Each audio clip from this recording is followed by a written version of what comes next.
Hello बच्चों, आ गए सब लोग।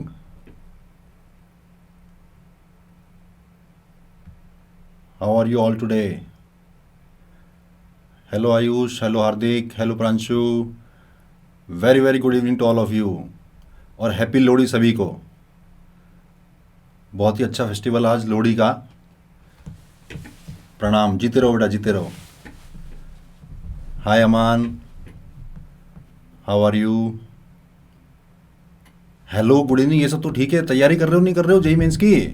टाइम आ रहा है जल्दी, नज़दीक। Happy khichdi in advance. खिचड़ी शायद कोई फेस्टिवल है। गुड इवनिंग गुरुजी। लग लग बधाइयाँ लोहड़ी की। बहुत बढ़िया, बहुत बढ़िया। आई एम फाइन है कि Harshit Pawar, hello sir, hi. I am new first class. बहुत बढ़िया, मेरी भी आज फर्स्ट क्लास है। Welcome. We have not been taught P and C, can I follow the class, am I in month? मैं suggest नहीं करूँगा। अगर तुमने अभी तक पी एंड सी पढ़ा नहीं है तो बहुत ज़्यादा समझ में नहीं आने वाला है, क्योंकि क्रैश कोर्स है ये।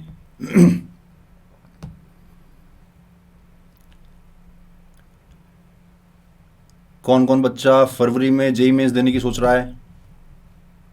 Hello Deepak, how are you? अच्छे से तैयारी कर रहे हैं, बहुत बढ़िया। एचएम, फरवरी में कौन कौन दे रहा है फरवरी मेंस? बहुत बढ़िया। जो सब लोग मी आंसर कर रहे हैं, आप लोग कौन सी क्लास में हैं? 12th में हैं या 12th पास कर चुके हैं? I am giving all 4 attempts. 12th, 12th, 12th plus, 12th plus dropper, 12th plus, 12th में है सर, 12th अपीयरिंग।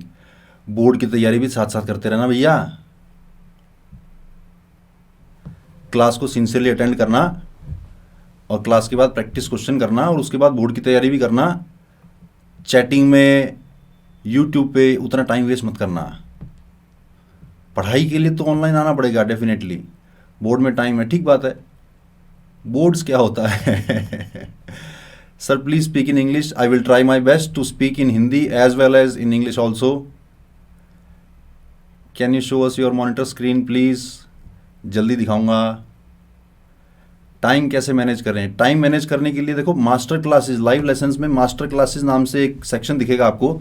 उसमें time to time senior faculties इस तरह की मास्टर क्लास लेते रहेंगे। टाइम कैसे मैनेज करना है, पेपर को कैसे अटेम्प्ट करना है, स्टडीज़ को कैसे बैलेंस करना है, हर तरह की बातें आपको अमेजॉन एकेडमी के ऐप पे और वेबसाइट पे मिलती रहेगी। साउंड प्रूफ रूम, हाँ कोशिश है साउंड प्रूफ रखने की। आज लोहड़ी है, बाहर ढोल बज रहे हैं बहुत ज़ोर ज़ोर से। आई होप आप लोगों को मेरी आवाज़ आ रही है और ढोल की आवाज़ नहीं आ रही है। ढोल की आवाज़ आ रही है क्या? Any tips for first time attempters? एक सिंगल टिप अगर आप मेरे से पूछना चाहो तो सिंगल टिप मैं दूंगा कि बिलीव इन योर सेल्फ। अपने आप में भरोसा रखो, क्योंकि घबराओगे तो घबराने से काम खराब होगा। घबराने से अपना बेस्ट परफॉर्मेंस नहीं दे पाओगे। इसलिए अपने आप पे भरोसा रखना बहुत जरूरी है।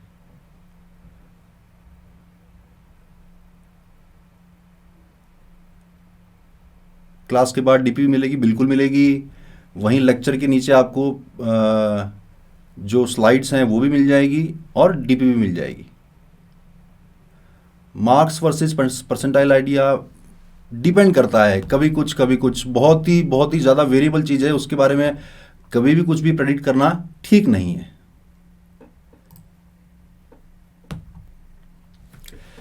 चलिए, टाइम हो चुका है अपनी क्लास का।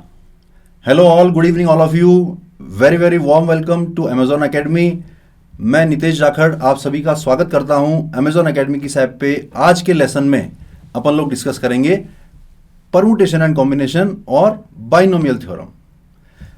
मेरे बारे में थोड़ा सा इंट्रोडक्शन दे देता हूं। मेरा नाम नितेश जाखड़ है। I belong to Bikaner, Rajasthan. 2003 में जेई दिया था मैंने, जिस टाइम जेई मेंस और जेई एडवांस नाम की चीज़ें नहीं हुआ करती थी। जेई स्क्रीनिंग हुआ करता था और जेई मेंस हुआ करता था। उस मेंस का नाम आज एडवांस हो चुका है, और उस टाइम पे सब्जेक्टिव पेपर हुआ करता था। तो वही आदत मेरी अभी तक बनी हुई है। जो क्वेश्चंस मैं आपको दूंगा प्रैक्टिस के लिए, बहुत सारे क्वेश्चन में ऑप्शन गायब कर दूंगा, क्योंकि मुझे नहीं पसंद कि आप ऑप्शंस को देखकर कोई तुक्का लगाओ, गेस वर्क करो। नहीं, आंसर निकालना सीखो। कुछ बातें जो बहुत ही ज़रूरी हैं, देखो एक चीज़ आपके लिए बनी है, उसका बेस्ट बेनिफिट ले सकते हो तो मज़ा आएगा। बेस्ट बेनिफिट कैसे? Live lessons, live class attend करने के लिए कुछ बेस्ट प्रैक्टिसेस हैं, कुछ आपको डिसिप्लिन रखना चाहिए। किस तरह का? क्लास टाइम पे ज्वाइन करो और पूरा का पूरा लेक्चर देखो, तभी तो पूरा समझ में आएगा। Attend all classes and also see recording in case the class was missed. Class miss हो जाए तो रिकॉर्डिंग देखनी है। क्लास में अगर थोड़ा सा पार्ट कुछ समझ नहीं आया है, उसके लिए भी तो रिकॉर्डिंग अवेलेबल है, वो भी तो आप उतना सा पार्ट दोबारा जाके देख सकते हो। Revise previous class topics before coming to class, ये बहुत ही इंपॉर्टेंट है। मतलब क्रैश कोर्स के लिए नहीं, आपकी पूरी 2 साल की तैयारी के लिए बड़ा इंपॉर्टेंट है। Be polite with your piers and teachers on chat, ये तो यार एक कॉमन कर्टेसी है, ह्यूमन टेंडेंसी है कि हाँ यार एक दूसरे से प्यार से बात करोगे तो सामने वाला भी आपसे प्यार से बात करेगा। Never spam in the class और यूज़ अनसिविलाइज्ड लैंग्वेज। हम लोग सब लोग पढ़े लिखे बच्चे हैं, अच्छे कॉलेजेस में जाने की इच्छा रखते हैं, तो हमें स्पैम करना या कुछ अब्यूजिव लैंग्वेज यूज़ करना शोभा नहीं देता है। अच्छा, एक माई डाउट्स का सेक्शन दिख रहा होगा आपको चैट में, जिससे आप डायरेक्टली कोई डायरेक्ट अगर पर्सनल डाउट पूछना चाहें कि सर ये वाली चीज़ समझ में नहीं आई, आप वहाँ पे पूछ सकते हैं। दूसरा टीचर आपको उसको रिप्लाई बहुत ईजीली कर देगा। सिस्टम रिक्वायरमेंट्स क्या क्या हैं? देखो ब्राउजर में देखोगे तो आपको क्रोम या फायरफॉक्स में देखना पड़ेगा। Currently this is not supporting Safari और Edge, Microsoft Edge. Android phone अगर यूज़ कर रहे हो तो ऐप है, डायरेक्टली ऐप पे देख सकते हो, लेकिन एंड्रॉइड का वर्जन 6 या उससे ऊपर होना चाहिए। और आपकी इंटरनेट स्पीड अगर 5 Mbps है या उससे ऊपर है तो क्लास बड़ी स्मूथली चलेगी। उससे अगर कम है आपकी स्पीड तो बीच बीच में कभी ब्लर होगा या कभी साउंड क्वालिटी थोड़ी सी लो हो जाएगी या बीच बीच में साउंड कट हो जाएगी। Don't worry, let it be. अगर आपका वीडियो डिस्टॉर्ट होता है, ब्लर हो जाता है, तो उसको छेड़ना मत, थोड़ी देर में अपने आप ठीक हो जाएगा। ठीक है। I am viewing it on safari, that's good. अगर चल रहा है तो बहुत बढ़िया। चैट कट, चैट सभी को दिख रही है क्या? मुझे तो दिख रही है। मॉक में 35 आ रहे हैं सर, क्या करूं? I am viewing it on safari. Chat सभी को दिख रही है क्या? Okay.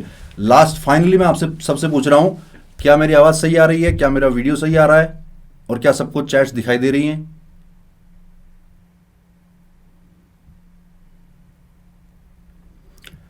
Okay, I will try in English also. Yes, yes, yes. Okay, then let's start. What we are going to do in this today's chapter, in today's live class, we are going to cover 2 chapters, PNC and binomial theorem both. बहुत सारे topic हैं PNC में और बहुत सारे topic हैं binomial theorem में, जिनमें से कुछ लिमिटेड से ही जेईई मेंस में यूज आने वाले हैं। तो क्योंकि अपन जेईई मेंस को टारगेट कर रहे हैं फिलहाल इस क्लास के लिए, तो अपन कुछ टॉपिक्स को स्किप करेंगे जो कि जेईई मेंस के काम के नहीं है। ठीक है। जेईई मेंस के काम के जो है वो सारे टॉपिक में कवर करूंगा, कोशिश करूंगा थ्योरी को आपको अच्छे से एक्सप्लेन करूं और प्रैक्टिस क्वेश्चंस अच्छे से ट्राई करेंगे। पहले आप लोग ट्राई करना, फिर मैं आपको सॉल्व करके दिखाऊंगा। ठीक। पहली सबसे बेसिक चीज, फंडामेंटल प्रिंसिपल ऑफ काउंटिंग। सुना है क्या आप लोगों ने फंडामेंटल प्रिंसिपल ऑफ काउंटिंग? 2 चीजें होती है इसमें। क्या क्या? पहली वाली क्या है? Multiplication theorem. If an event A can be completed in m different ways and another event B can be completed in n different ways, then simultaneous occurrence of both events A and B can be completed by m into n ways. कई बार बच्चों को confusion होता है कि sir multiply करना था या add करना था। एग्जाम्पल से समझा रहा हूं, देखना। सपोज आपका घर A सिटी में है, यहां से आपकी दादी का घर है B सिटी में और आपकी नानी का घर है C सिटी में। A से B तक जाने के 4 रास्ते हैं और B से C तक जाने के 3 रास्ते हैं। आपको अपनी नानी के घर जाने के लिए अपनी दादी के शहर को क्रॉस करना ही पड़ेगा। अब अगर मैं आपसे पूछूं कि आपकी नानी के घर जाने के आपके पास कितने रास्ते हैं, जल्दी से जवाब देना चैट बॉक्स में। 12। बहुत बढ़िया, ए ने खटाक से जवाब दिया। बाकी बच्चे क्या लगता है, 12 रास्ते हैं या 7 रास्ते हैं? 12 12। ए के ने भी YR VR KE, बहुत बढ़िया, 12 रास्ते हैं। क्यों? क्योंकि अब की बार ये मल्टीप्लाई होगा। ए से पहले बी तक जाओगे तो 4 रास्ते, फिर बी के बाद सी तक जाओगे। देखो, another event B can be completed in n different ways, then simultaneous occurrence of both event, यानी दोनों इवेंट होने पड़ेंगे। पहले आपको ए से बी तक जाना पड़ेगा, फिर बी से सी तक जाना पड़ेगा, इसलिए आपको बीच में मल्टीप्लाई करना पड़ेगा। ठीक। On the other hand, addition theorem क्या बोलती है कि if an event A can be completed in m different ways and another event B can be completed in n different ways, the number of different ways of occurrence of either event A or event B is m plus n। कैसे? आप A शहर में रहते हैं, B शहर में आपकी दादी रहती है, सी शहर में आपकी नानी रहती है। बी शहर जाने के 4 रास्ते हैं, सी शहर जाने के 3 रास्ते हैं। आपका जेई एग्जाम हो चुका है, बोर्ड के एग्जाम हो चुके हैं, अब आपको छुट्टियां मनाने जाना है या तो दादी के घर या नानी के घर। या तो आप बी की तरफ जाओगे या आप सी की तरफ जाओगे। इसका मतलब अब की बार क्या करना पड़ेगा, ऐड करना पड़ेगा 4+3, यानी कि 7 तरीके से आप अपना घर छोड़ सकते हो। घर छोड़ के जाना नहीं है, घर छोड़ के दादी के या नानी के घर जाना है।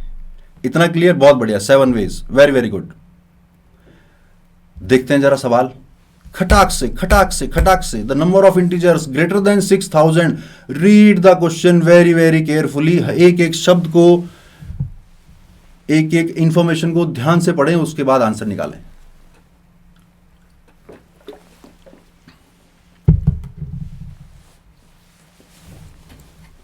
The number of integers greater than 6000 that can be formed using the digits 3, 5, 6, 7 and 8 without repetition is।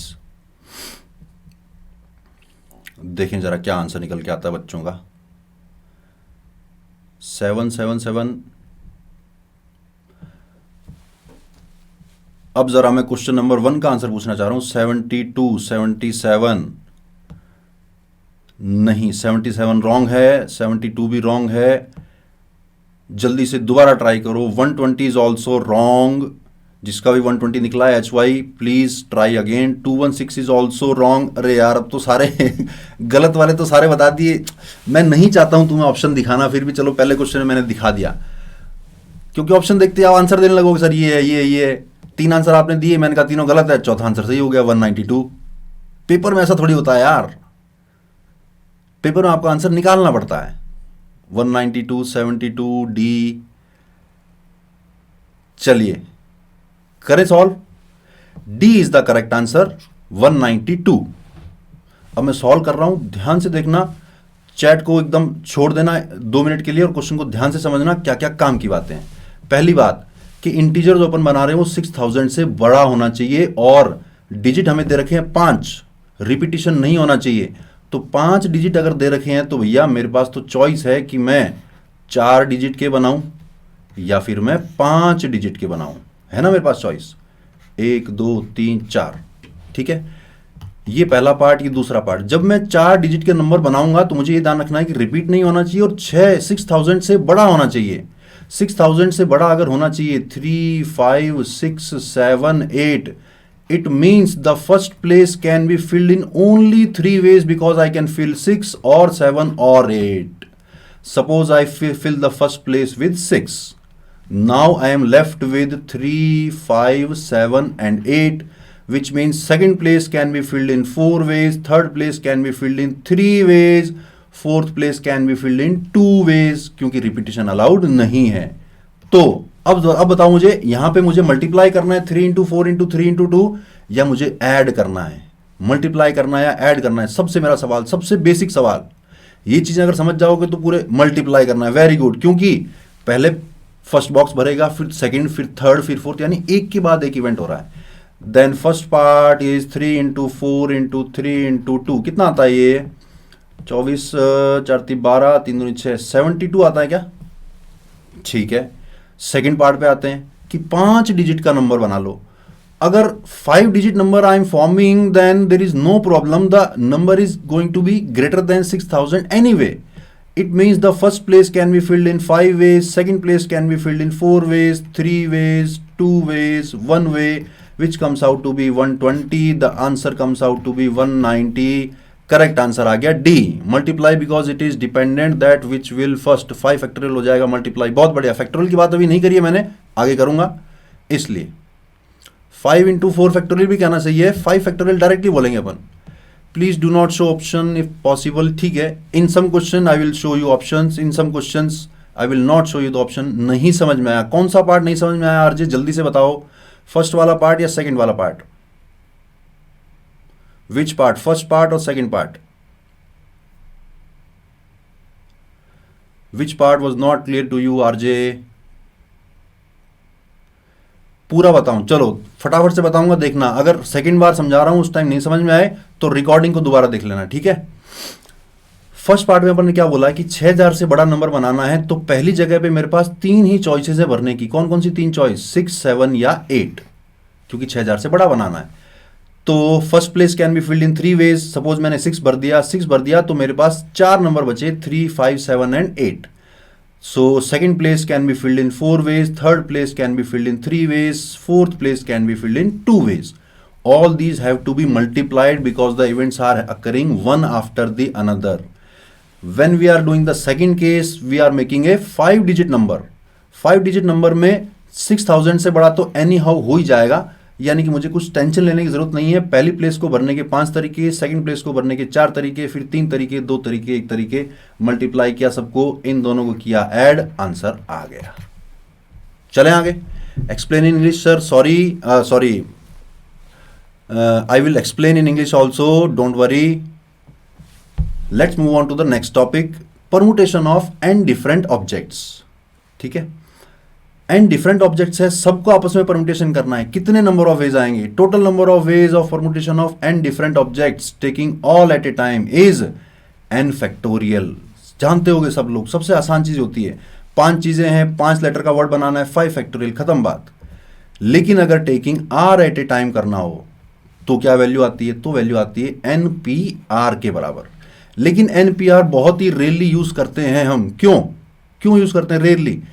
क्योंकि अक्सर जो taking r at a time है उस पर भी बाउंडेशन लगी होती है कि ये ए और बी साथ में नहीं आने चाहिए, या ए और सी हमेशा साथ में आने चाहिए। तो अपन क्या करते हैं? अपन हमेशा NPR की जगह यूज करते हैं NCR into r factorial, because NPR is equal to NCR into r factorial. और NCR में सिलेक्शन हम अपने हिसाब से कर लेते हैं। ध्यान होगी ये बात आपको।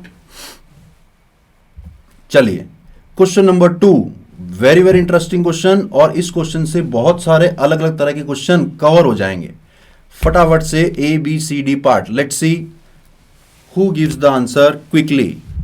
Find the number of ways in which 5 boys and 5 girls can stand in a line if no 2 boys are together. नहीं, मैं MP से नहीं हूं, I am from Bikaner, Rajasthan. If boys and girls are alternate, all the girls are together and all the boys are together. And fourth part is if all the girls should never be together. करिए जरा ABCD part, क्या answer निकलता है? Let's see. Chat को थोड़ी देर के लिए रोक दीजिए और आंसर निकालिए। A पार्ट 720 रॉन्ग है बेटे।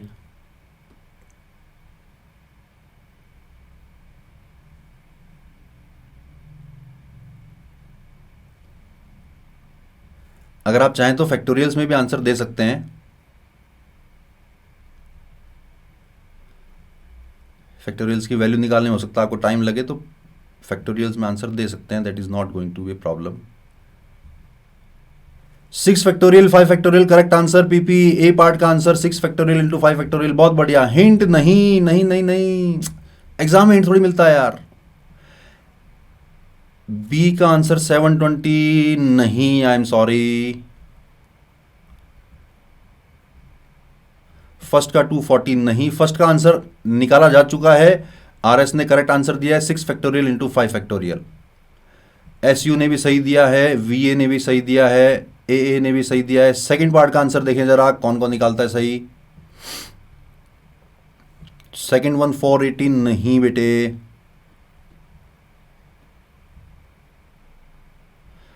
10 फैक्टोरियल अपॉन 5 फैक्टोरियल नहीं।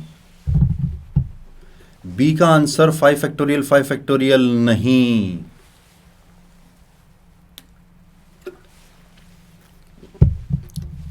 C का आंसर 5 फैक्टोरियल 2 फैक्टोरियल। बहुत बढ़िया। UT ने C का आंसर दिया है, दैट इज 5 फैक्टोरियल इंटू 2।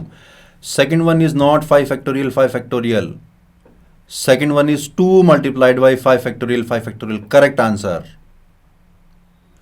कुछ बच्चों के सही निकल रहे हैं, कुछ बच्चों के काफी गलत हैं। 240 नहीं, इतना छोटा आंसर नहीं आ सकता है। B पार्ट सही है। चलिए A पार्ट का आंसर बहुत सारे बच्चों ने निकाल लिया, B पार्ट का भी आंसर बहुत सारे बच्चों ने निकाल लिया। C पार्ट देखते हैं किस किस का सही निकलता है। Now I am waiting for the answer of C part. C part का आंसर सी पार्ट का आंसर टी एस ने दिया है 2 इंटू 5 फैक्टोरियल 5 फैक्टोरियल, बहुत बढ़िया, करेक्ट आंसर, बिल्कुल करेक्ट आंसर। सी पार्ट का आंसर वी ए ने भी सही दिया है। बी पार्ट का आंसर 2 इंटू 6 फैक्टोरियल 5 फैक्टोरियल नहीं, आर एस बी पार्ट का आंसर ये नहीं है। थर्ड का answer 2 factorial 5 factorial factorial correct है। ओके, सी पार्ट का आंसर भी बहुत सारे बच्चे सही निकाल चुके हैं। Now I am waiting for the answer of D part. C part का आंसर करेक्ट है, 2 इंटू 5 फैक्टोरियल 5 फैक्टोरियल बिल्कुल करेक्ट है। Now I am waiting for the answer of D part. Let's see D part किसका, नहीं 6 factorial 5 factorial गलत है। वीए नहीं, थोड़ा सा गड़बड़ है, थोड़ा सा गड़बड़। यूटी ने सही निकाल दिया, बहुत बढ़िया UT, very good. If you are comfortable UT, can you share your name with me?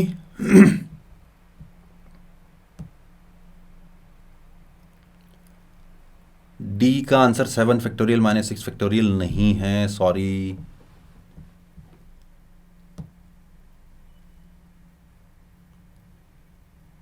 Utkarsh Kushwaha, very good Utkarsh, correct answer निकाला तुमने। और तुमने बाकी तीनों भी सही निकाले थे क्या? मैंने शायद, हो सकता है तुम्हारा आंसर मिस कर दिया हूं। ए बी सी भी सही निकाले थे क्या उत्कर्ष? हाँ, एक्सप्लेन करूंगा मैं, पूरा क्वेश्चन एक्सप्लेन करूंगा, डोंट वरी यार। अभी मैं चाह रहा हूं तुम लोग खुद ट्राई करो, खुद से अगर आंसर सही निकल जाएगा तो बहुत मजा आएगा तुम्हें। चलिए, चैट को अपन थोड़ी देर के लिए होल्ड करते हैं और अपन डिस्कस करते हैं चारों पार्ट 1 बाय 1, ठीक है। फर्स्ट पार्ट डिस्कस करने जा रहा हूं मैं, which is very very important. If no two boys are together, यानी कि कोई भी दो बॉय आपस में पास पास नहीं दिखने चाहिए। जब भी इस तरह की लैंग्वेज आपको क्वेश्चन में दिखाई दे, एक वर्ड दिमाग में चमकाना, क्या? Gap method. No two boys are together, no two Indians are together, no two women are together, no two kids are together.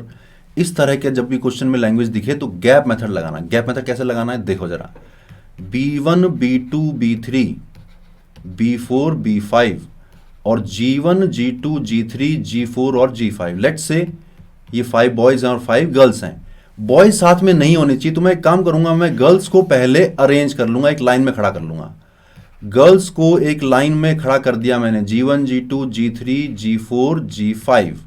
कितने तरीके? 5 फैक्टोरियल तरीके, ठीक है, मल्टीप्लाइड बाई। अब ये जो 5 बॉयज हैं इनको मैं गैप में फिल करूंगा। गैप कितने हैं मेरे पास? 1 2 3 4 5 6 गैप है मेरे पास। बॉयज कितने हैं? 5 ही।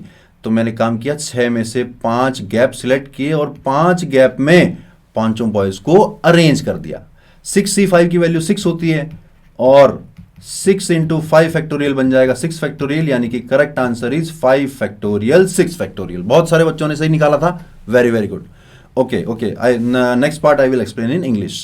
Next part is, if boys and girls are alternate. Let's see one such arrangement when the boys and girls are alternate. B1 G1 B2 G2 B3 G3 B4 G4 B5 G5. Since boys and girls have to be alternate, it means the girls will rearrange their position in between themselves and the boys will rearrange their positions in between themselves.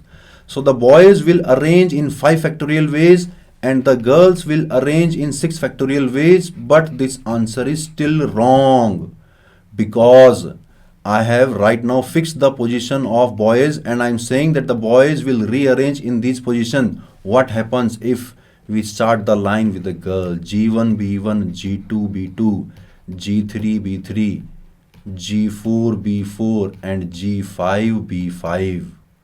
यानी कि एक तरीका तो ये वाला निकला, दूसरा तरीका ये वाला निकल सकता है। यहां भी गर्ल्स आपस में अपने आप को रीअरेंज करेंगी और बॉयज अपने आप को रीअरेंज करेंगे, इसलिए हमें पूरे आंसर को 2 से मल्टीप्लाई करना पड़ेगा। This is the correct answer. समझ गए? 5 गर्ल्स हैं, 6 थोड़ी हैं। सी पार्ट पे चल रहा हूं। All the girls are together and all the boys are together. सारी गर्ल्स को टुगेदर कर लेते हैं। G1 G2 G3 G4 G5, all the girls are together. All the boys are together, B1 B2 B3 B4 and B5. All the boys are also together. The girls have to stay together, boys have to stay together. Right now what I am seeing is I have only 2 boxes और 2 groups. इन 2 groups को arrange करना है, कितने तरीके, 2 factorial तरीके।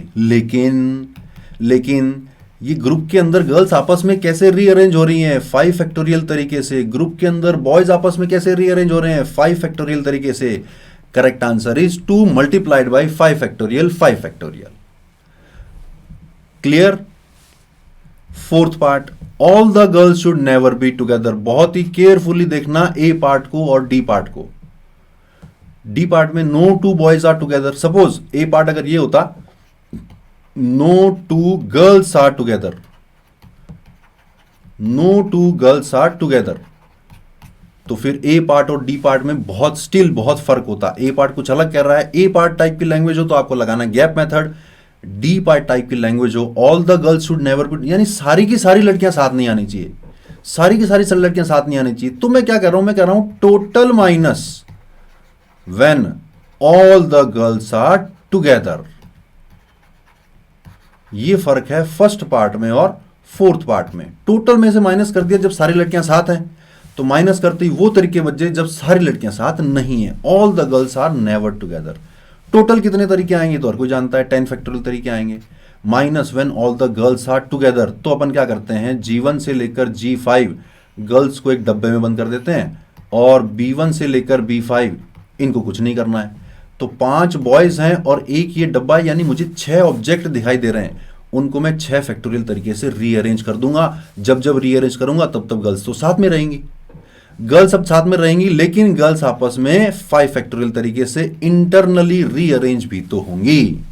So the correct answer is 10 factorial minus 6 factorial into 5 factorial. Got it, बहुत बढ़िया, very good. चलिए, चारों पार्ट क्लियर किए मैंने।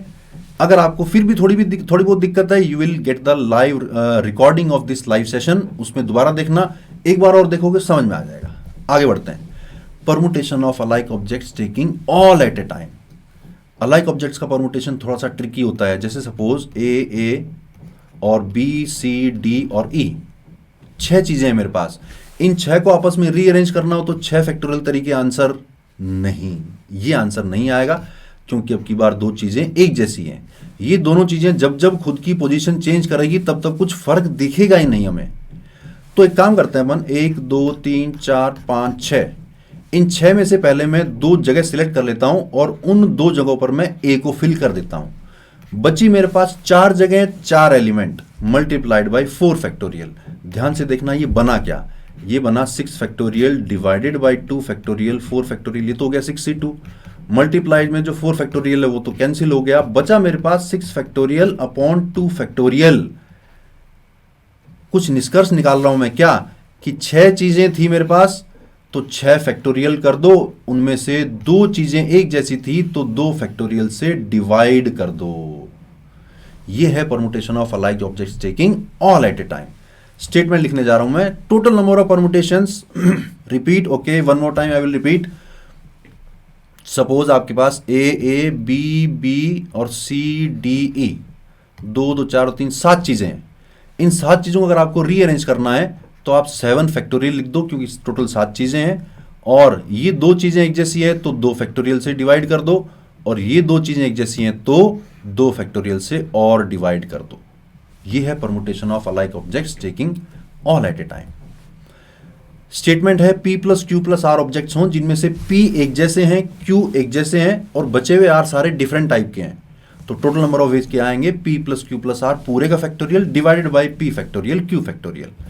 क्वेश्चन नंबर 3, बड़ा इंटरेस्टिंग क्वेश्चन, डिक्शनरी टाइप का क्वेश्चन, जेईई मेंस में आ चुके हैं इस तरह के question. If all the words having 5 letters formed using the letters of the word small. अब स्मॉल में ध्यान देना, L 2 बार आया हुआ है, L 2 बार आया हुआ है। These are arranged as in a dictionary, then the position of the word small will be। देखते हैं किसका आंसर आता है।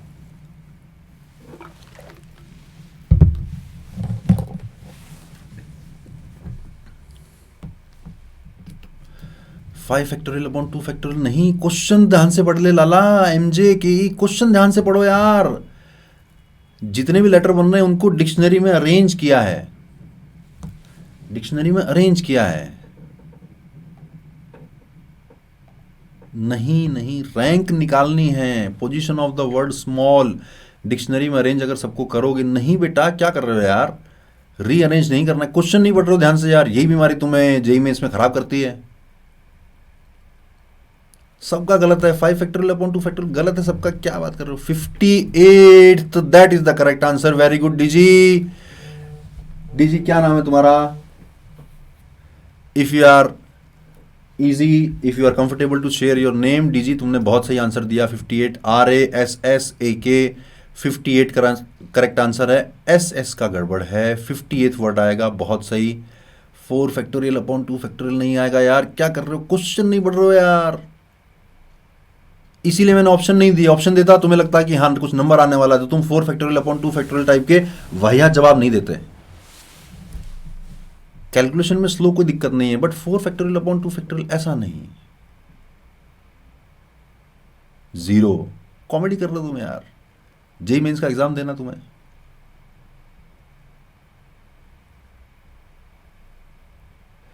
Yes yes, we have to arrange them alphabetically. Please explain more dictionary problems. इस lecture में तो मैं एक ही क्वेश्चन डिस्कस करूंगा, हाँ, लेकिन आपको प्रैक्टिस प्रॉब्लम में मिल जाएगा। एनफ एनफ एनफ, चैट को भूल जाइए, चैट को भूल जाइए, मैं जो एक्सप्लेन करने जा रहा हूं उसको ध्यान से समझना। स्मॉल के जितने भी लेटर्स हैं उनको रीअरेंज करके बहुत सारे वर्ड बनेंगे। कितने वर्ड बनेंगे अगर कोई पूछे तो? वर्ड बनेंगे 5 फैक्टोरियल अपॉन 2 फैक्टोरियल, यानी कि टोटल 60 वर्ड्स बनेंगे। वो नहीं पूछा अब की बार, अब की बार पूछा है कि जितने भी बनेंगे उनको डिक्शनरी के हिसाब से अगर मैं रीअरेंज करूं तो स्मॉल की रैंक क्या आएगी। ध्यान से देखना, इस तरह के क्वेश्चन में पहले इनको अल्फाबेटिकली अरेंज कर लो। तो सबसे पहले हमें ए मिलेगा, ए मिलेगा, उसके बाद हमें एल मिलेगा, तो दूसरा एल मिलेगा, फिर एम मिलेगा, फिर एस मिलेगा। तो डिक्शनरी का पन्ना अगर आप पलटना शुरू करोगे तो सबसे पहले आपको ए से स्टार्ट होने वाले वर्ड दिखेंगे। ऐसे कितने वर्ड होंगे? ऐसे वर्ड होंगे जब जब ये आपस में रीअरेंज होंगे उतने वर्ड होंगे। ये कितने तरीके से रीअरेंज होंगे? 4 फैक्टोरियल अपॉन 2 फैक्टोरियल तरीके से रीअरेंज होंगे, यानी कि ए से स्टार्ट होने वाले 12 वर्ड बनेंगे डिक्शनरी में। आपने पन्ना पलटा, आपको दिखाई दिया एल से स्टार्ट होने वाले वर्ड, 1 2 3 4, कितने वर्ड बनेंगे? एक एल अगर मैं यहाँ पे फिल कर दूं तो मेरे पास ए एल एम और एस बचा है। ये जितने बार रीअरेंज होंगे 4 फैक्टोरियल बार रीअरेंज होंगे, यानी कि 24 वर्ड ऐसे होंगे जो एल से स्टार्ट हो रहे होंगे। आपने पन्ना पलटा, फिर आपको दिखा एम से स्टार्ट होने वाले वर्ड, ये भी नहीं चाहिए, तो सोच लो एम से स्टार्ट होने वाले वर्ड कितने आएंगे? जब जब एल एल ए और एस रीअरेंज होगा, कितने तरीके से रीअरेंज होगा? 4 फैक्टोरियल अपॉन 2 फैक्टोरियल, यानी कि 12 वर्ड ऐसे निकल जाएंगे जो एम से स्टार्ट हो रहे होंगे। फिर आपने जब पन्ना पलटा तो आपको एस से स्टार्ट होने वाले वर्ड दिखे। क्या ये वर्ड आपको चाहिए? बिल्कुल चाहिए। तो रुक जाओ एक बार, रुक जाओ। रुकने के बाद ये देखो कि अब सबसे पहले कौन आएगा? सबसे पहले ए आएगा।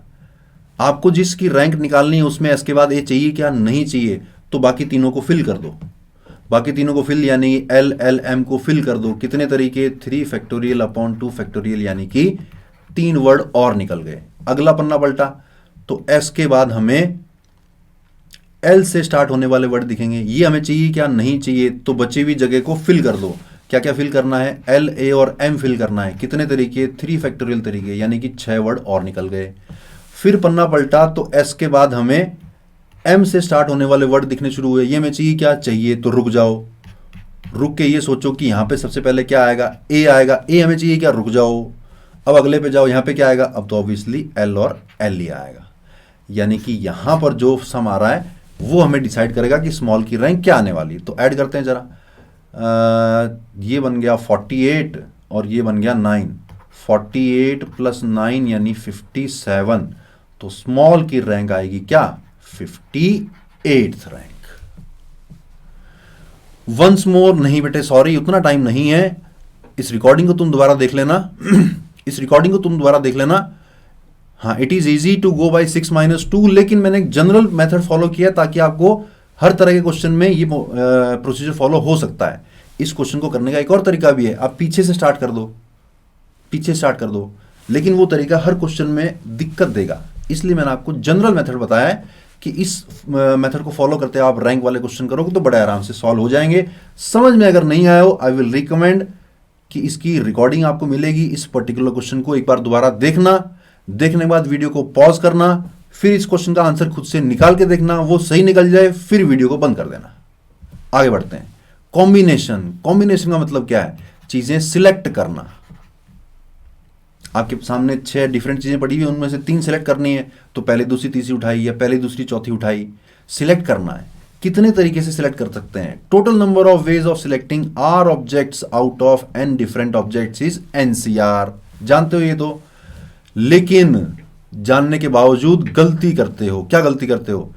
You should always select the objects together, never select one by one.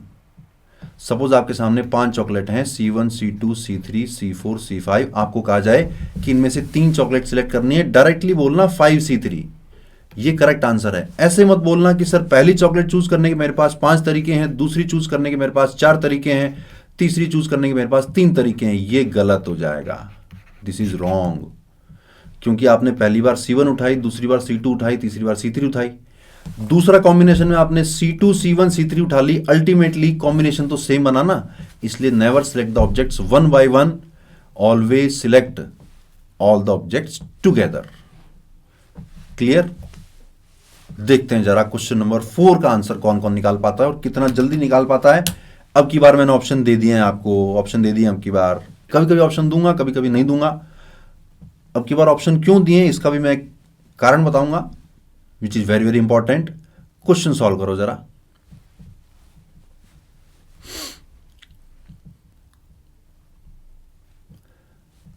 Three factorial से डिवाइड करना पड़ेगा, ठीक है, वो सेपरेट इशू है, लेकिन मेरा सजेशन ये है कि always select the objects together, never select one by one, उससे गड़बड़ होने के चांसेस रहते हैं।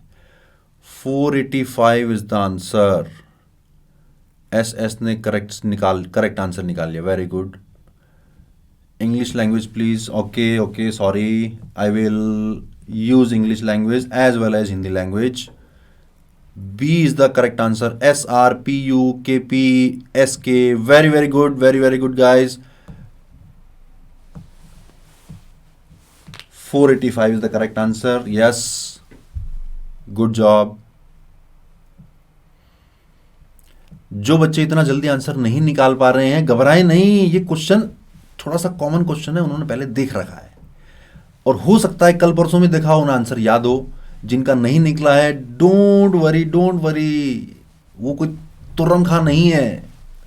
पॉसिबिलिटी का उन्होंने पहले क्वेश्चन देख रखा होगा, इतना जल्दी आंसर निकलने वाला नहीं है। आप अपना चैट को देखो ही मत यार, चैट को देखो मत, आप अपना आंसर निकालना शुरू कर दो। ठीक है, मैं भी अब बोलूंगा नहीं कि किस किसने सही निकाल दिया है। जो लोग अच्छे से ट्राई कर रहे हैं, वो लोग ट्राई करते रहो।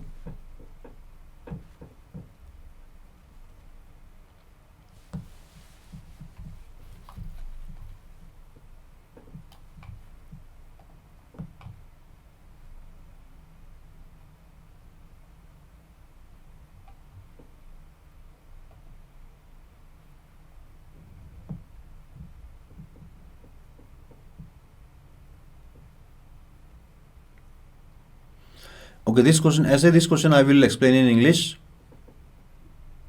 This is not JEE advanced level. This question is actually appeared in JEE mains.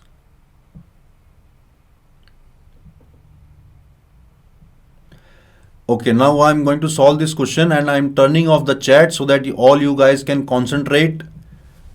The chat is turned on. Let's concentrate on this question. A man X has 7 friends, 4 of them are ladies. Suppose this is our man and wife. Man has 7 friends, 4 ladies and 3 men. Wife also has 7 friends, 3 ladies and 4 men. We have to select total 3 ladies and 3 men, so that 3 friends each of X and Y are in this party. What are the possibilities?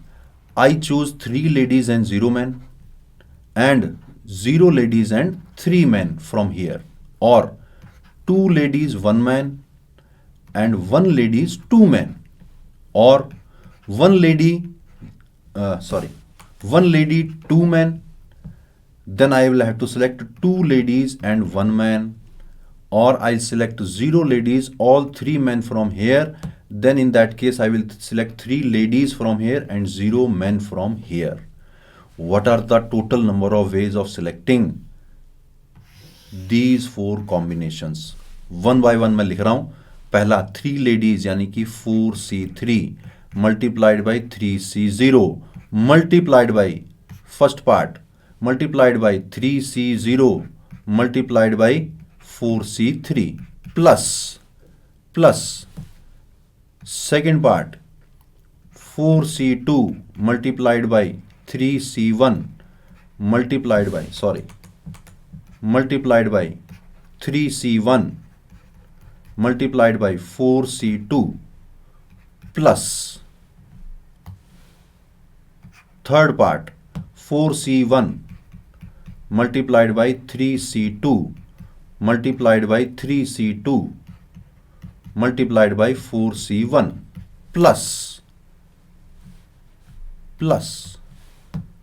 Fourth part 4C0 multiplied by 3C3 multiplied by 3C3 multiplied by 4C0. If you add all the values, the answer will come out to be 485. Chat मैंने फिर से start कर दी है. Question लेंदी नहीं है. हाँ, calculation में थोड़ा सा टाइम लग सकता है. एक एक पार्ट को मैंने अलग अलग कलर में आपको दिखा दिया ताकि आपको समझ में आए कि ये वाला पार्ट इसकी वजह से ऐसे ऐसे लिखा गया है और इसलिए इसको आपस में मल्टीप्लाई किया गया है. क्लियर है ये वाला पार्ट? ये क्वेश्चन किस पे है? ओनली सिलेक्शन करना है हमें. तो क्वेश्चन को ध्यान से पढ़ोगे तो क्लैरिटी आएगी कि सिलेक्शन करना है, अरेंजमेंट नहीं करना है. ठीक है. नेक्स्ट थिंग, ये खाली स्पेस छोड़िए अपन ने ब्लैंक, इन केस अपन को रिक्वायरमेंट होती इसलिए अपन इसको ब्लैंक छोड़ देते हैं. ग्रुप थ्योरी, बड़ा इंपॉर्टेंट कॉन्सेप्ट. ग्रुप थ्योरी कब काम में आता है? जब आपको चीजों को पर्टिकुलर नंबर ऑफ ग्रुप्स में डिवाइड करना हो. क्या बोलती है ग्रुप थ्योरी?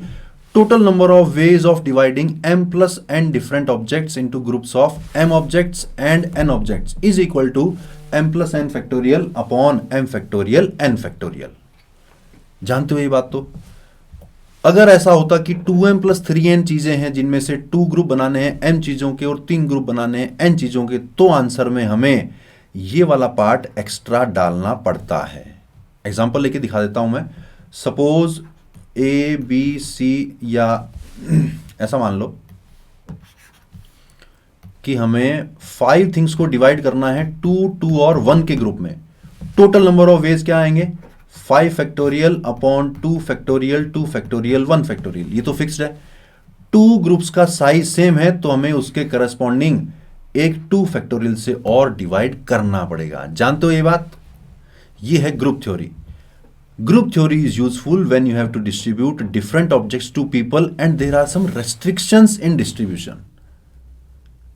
P&C की सबसे बड़ी दिक्कत ही यही है, बच्चे को सवाल देखते ही लगता है यार NCR इंटू आर फैक्टोरियल तो कर दूं, उससे तो हो ही नहीं रहा है. अरे भाई, क्वेश्चन को देखकर आपको पहचानना पड़ेगा कि कौन सा वाला प्रिंसिपल, कौन सी वाली थ्योरी इस पर्टिकुलर क्वेश्चन में काम में आने वाली है. ग्रुप थ्योरी कैसे पहचानोगे? जब सवाल में लिखा हो कि चीजें डिस्ट्रीब्यूट करनी है और डिस्ट्रीब्यूशन करने में कुछ रेस्ट्रिक्शन है. For example, each gets at least 1 object, इस तरह के रेस्ट्रिक्शन हो तो आपको ग्रुप थ्योरी लगानी चाहिए. क्वेश्चन देखोगे और क्लैरिटी आएगी. लास्ट क्वेश्चन में ये मेथड यूज कर सकते हैं क्या? कौन सा वाला लास्ट क्वेश्चन बेटा? PHP किधर है sir? I am not able to understand what is PHP. Last question में ये मेथड यूज कर सकते हैं क्या? लास्ट क्वेश्चन तो सिलेक्शन वाला था बेटे.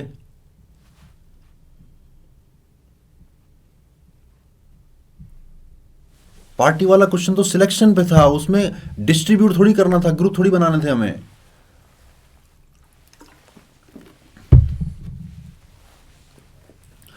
चलिए फर्स्ट पार्ट का आंसर जल्दी से. ए पार्ट 20 नहीं. Invisible screen, can you show last please? Okay. इतना जल्दी कैलकुलेशन कैसे किया? अरे बेटा, ये क्वेश्चन उन्होंने बाई चांस कहीं रिसेंटली देखा होगा प्रैक्टिस करते टाइम, इसलिए इतना जल्दी आंसर निकाल लिया. तुम घबराओ मत, इतना जल्दी आंसर मैं भी नहीं निकाल पाऊंगा यार, मत घबराओ. We can see the screen sir. चलिए मैं वेट कर रहा हूं फर्स्ट पार्ट का answer without any restriction. 5 chocolates हैं, 3 बच्चों में बांटनी है, there is no restriction. First का आंसर 5C3 गलत, 15 गलत, 3 की पावर 5 बहुत बढ़िया आंसर। पीके पीके पीके पीके ने सही आंसर निकाला है, 3 की पावर 5 बिल्कुल सही आंसर। नाउ आई नहीं 60 नहीं आंसर, फर्स्ट पार्ट का आंसर है 3⁵5। Now I am waiting for the answer of second part. Second part का आंसर देखते हैं कौन निकालता है सही से।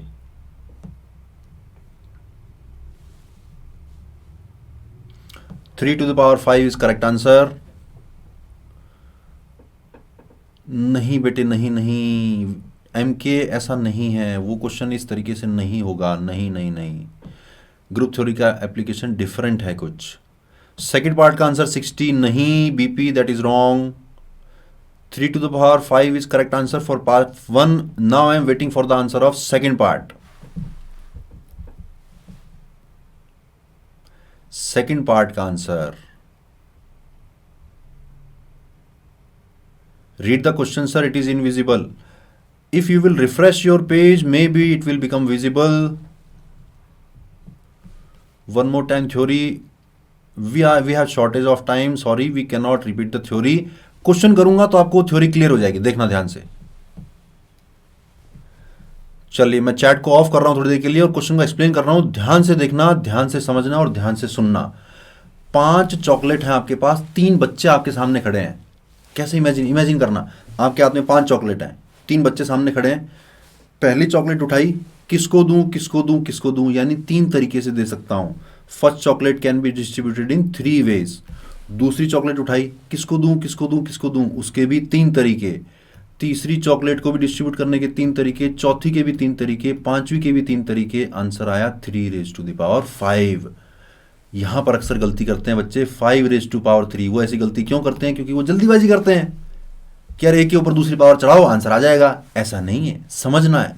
चॉकलेट हाथ में, बच्चे सामने खड़े हैं, पहली चॉकलेट निकाली, can be distributed in 3 ways. दूसरी निकाली, can be distributed in 3 ways. ये पार्ट क्लियर? सेकंड पार्ट को ध्यान से समझना। सेकंड पार्ट क्या बोल रहा है? सेकंड पार्ट बोल रहा है कि each kid should get at least 1 chocolate. अभी क्या बोला था मैंने? जब आपको कुछ रेस्ट्रिक्शन हो डिस्ट्रीब्यूशन में तो आपको लगाना पड़ेगा ग्रुप थ्योरी। रेस्ट्रिक्शन है कि हर बच्चे को कम से कम 1 चॉकलेट देनी है, तो मैं क्या करूंगा? मैं ये सोचूंगा कि यार 5 में से अगर हर एक बच्चे को 1-1 मिलनी चाहिए तो पहले को 1 मिल जाए, दूसरे को 1 मिल जाए, तीसरे को फिर तीनों देनी पड़ेंगी। या फिर 5 में से एक बच्चे को 1 दे दूं, दूसरे को 2 दे दूं, तीसरे को 2 दे दूं। इतनी ही पॉसिबिलिटी है, सिर्फ ये पॉसिबिलिटी है। आपको 1-1 3 देनी पड़ेगी या 1-2-2 देनी पड़ेगी, और कोई पॉसिबिलिटी नहीं है। To ensure that each kid gets at least 1 chocolate, तो मैं 5 चीजों को इन ग्रुप में डिवाइड कर रहा हूं। Total number of ways 5 factorial upon 1 factorial, 1 factorial, 3 factorial, इतना तो आ गया। 2 ग्रुप्स का साइज सेम है तो डिवाइडेड बाय 2 फैक्टोरियल। इस और का मतलब है प्लस करना है। अब की बार इनको डिवाइड करूंगा तो 5 factorial upon 1 factorial, 2 factorial, 2 factorial. इन 2 ग्रुप्स का साइज सेम है तो 2 फैक्टोरियल से डिवाइड करना पड़ेगा। आंसर आ गया क्या? अभी नहीं आया, अभी तो मैंने सिर्फ ढेर बनाए हैं, ग्रुप बनाए हैं। एक ग्रुप में इतनी चॉकलेट है, दूसरे में इतनी है, तीसरे में इतनी है। अब मेरे सामने 3 ढेर पड़े हुए हैं, मेरे सामने 3 बच्चे खड़े हुए हैं। इन 3 ढेरों को 3 बच्चों में डिस्ट्रीब्यूट करना है, यानी कि मल्टीप्लाई बाई 3 फैक्टोरियल करना पड़ेगा। ये पार्ट समझना बड़ा इंपॉर्टेंट। इसको अगर आप सिंप्लीफाई करोगे the answer comes out to be 150। समझ में आया क्या? Do you have to take cases for the second part? Yes, वो केसेस लेके मैंने आपको एक्सप्लेन किया है कि क्या क्या केस बनेंगे और कैसे उसको सिंप्लीफाई करना है। लास्ट पार्ट नहीं समझा? देखिए लास्ट पार्ट में दोबारा समझा रहा हूं। लास्ट पार्ट ये था कि ग्रुप तो बना लिया आपने ग्रुप थ्योरी से। पहले ही सोचना पड़ेगा कि क्या क्या ग्रुप बनेंगे, या तो ये वाली पॉसिबिलिटी होगी या ये वाली पॉसिबिलिटी। अब ग्रुप आपने बना लिए हैं, आप टेबल के पीछे खड़े हो, टेबल पे 3 ढेर पड़े हुए हैं। एक ढेर में कुछ अलग चॉकलेट्स हैं, दूसरे ढेर में कुछ अलग चॉकलेट्स हैं, तीसरे ढेर में कुछ अलग चॉकलेट्स हैं। इन 3 ढेरों को 3 बच्चों में डिस्ट्रीब्यूट भी तो करना है भी, यानी पूरे आंसर को आपको मल्टीप्लाई करना पड़ेगा 3 फैक्टोरियल से। Can we just subtract 3 chocolate and continue with 2 chocolates? The answer comes out to be 150। Clear हुआ? क्लियर नहीं हुआ? अगर क्लियर नहीं हुआ है तो मैं रिकमेंड करूंगा रिकॉर्डिंग को वापस देखना, क्योंकि हमें आगे बढ़ना पड़ेगा। अभी हमें आगे बढ़ना पड़ेगा। हमें बात करनी है अब सर्कुलर परमुटेशन की। एन डिफरेंट ऑब्जेक्ट्स को taking all at a time अगर एक सर्कल में रीअरेंज करना है तो अब की बार आंसर n फैक्टोरियल नहीं होता है, अब की बार आंसर होता है n-1 का फैक्टोरियल। ठीक है। Total number of ways of circular permutation of n different objects taking all at a time, ये आंसर बन जाएगा n-1 पूरे का फैक्टोरियल। 2 से डिवाइड करना पड़ेगा अगर क्वेश्चन में इस तरह की कुछ लैंग्वेज हो जो ये इंडिकेट कर रही है कि क्लॉकवाइज और एंटी क्लॉकवाइज अरेंजमेंट सेम माने जाएं। जैसे फूलों की माला, तो फूलों की माला को आप उठा के ऐसे देखो चाहे ऐसे देखो, वो आपको सेम दिखाई देगी, यानी क्लॉकवाइज अरेंजमेंट में और एंटी क्लॉकवाइज अरेंजमेंट में सेम दिखाई देगी। इसलिए अगर फूलों की माला टाइप का क्वेश्चन आ जाए तो पूरे आंसर को 2 से डिवाइड करना मत भूलना। Total number of circular permutation of n different objects taking r at a time, 10 फूल दे दिए, उनमें से 6 सिलेक्ट करके माला बनानी है। तो मैं क्या करूंगा, 10 में से पहले 6 फूल सिलेक्ट करूंगा, उन 6 फूलों को 5 फैक्टोरियल तरीके से सर्कल में रीअरेंज करूंगा, लास्ट में 2 से डिवाइड कर दूंगा क्योंकि फूलों की माला बना रहा हूं। अगर फूलों की माला नहीं बना रहा हूं तो आंसर सिर्फ इतना सा आ जाएगा। समझ गए? तो सर्कुलर परमुटेशन बड़ा ही सिंपल है। इस पे एक इंटरेस्टिंग क्वेश्चन कराने जा रहा हूं मैं, ये रहा आपके सामने, देखते हैं किसका आंसर निकलता है। अब की बार मैंने ऑप्शंस नहीं दिए हैं।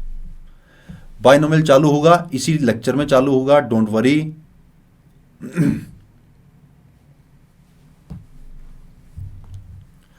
वॉइस अगर कट हो रही है, सभी के साथ ऐसा हो रहा है क्या? वॉइस कट हो रही है क्या बीच में?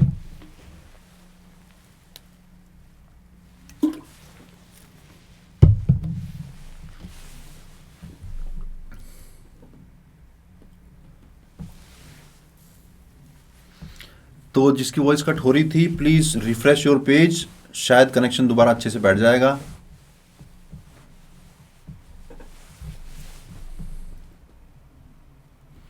लास्ट स्लाइड देख लीजिए। 5 फैक्टोरियल 6 फैक्टोरियल होगा आंसर। और कोई 4 फैक्टोरियल 6 फैक्टोरियल 120 की power 2।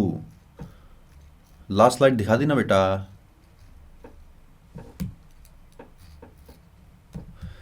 Six factorial 5 factorial 4 factorial. PS यार खोल तो रखिए लास्ट स्लाइड यार, इससे भी लास्ट खोलनी है क्या? ये लो, सेम ही तो बात है। चलिए करते हैं question. In how many ways 6 men and 5 women can dine at a round table if no 2 women are to sit together? वो जानी पहचानी लैंग्वेज आ गई, कौन सी वाली? जानी पहचानी लैंग्वेज वो वाली, कौन सी? No 2 boys are together. क्या लगाना पड़ेगा? गैप मेथड लगाना पड़ेगा। गैप मेथड किस पे लगाना पड़ेगा? वुमेन पे लगाना पड़ेगा। तो पहले अपन मेन को अरेंज कर देते हैं सर्कल में, M1 M2 M3 M4 M5 M6। 6 main को सर्कल में अरेंज करना है। Total number of ages 5 factorial.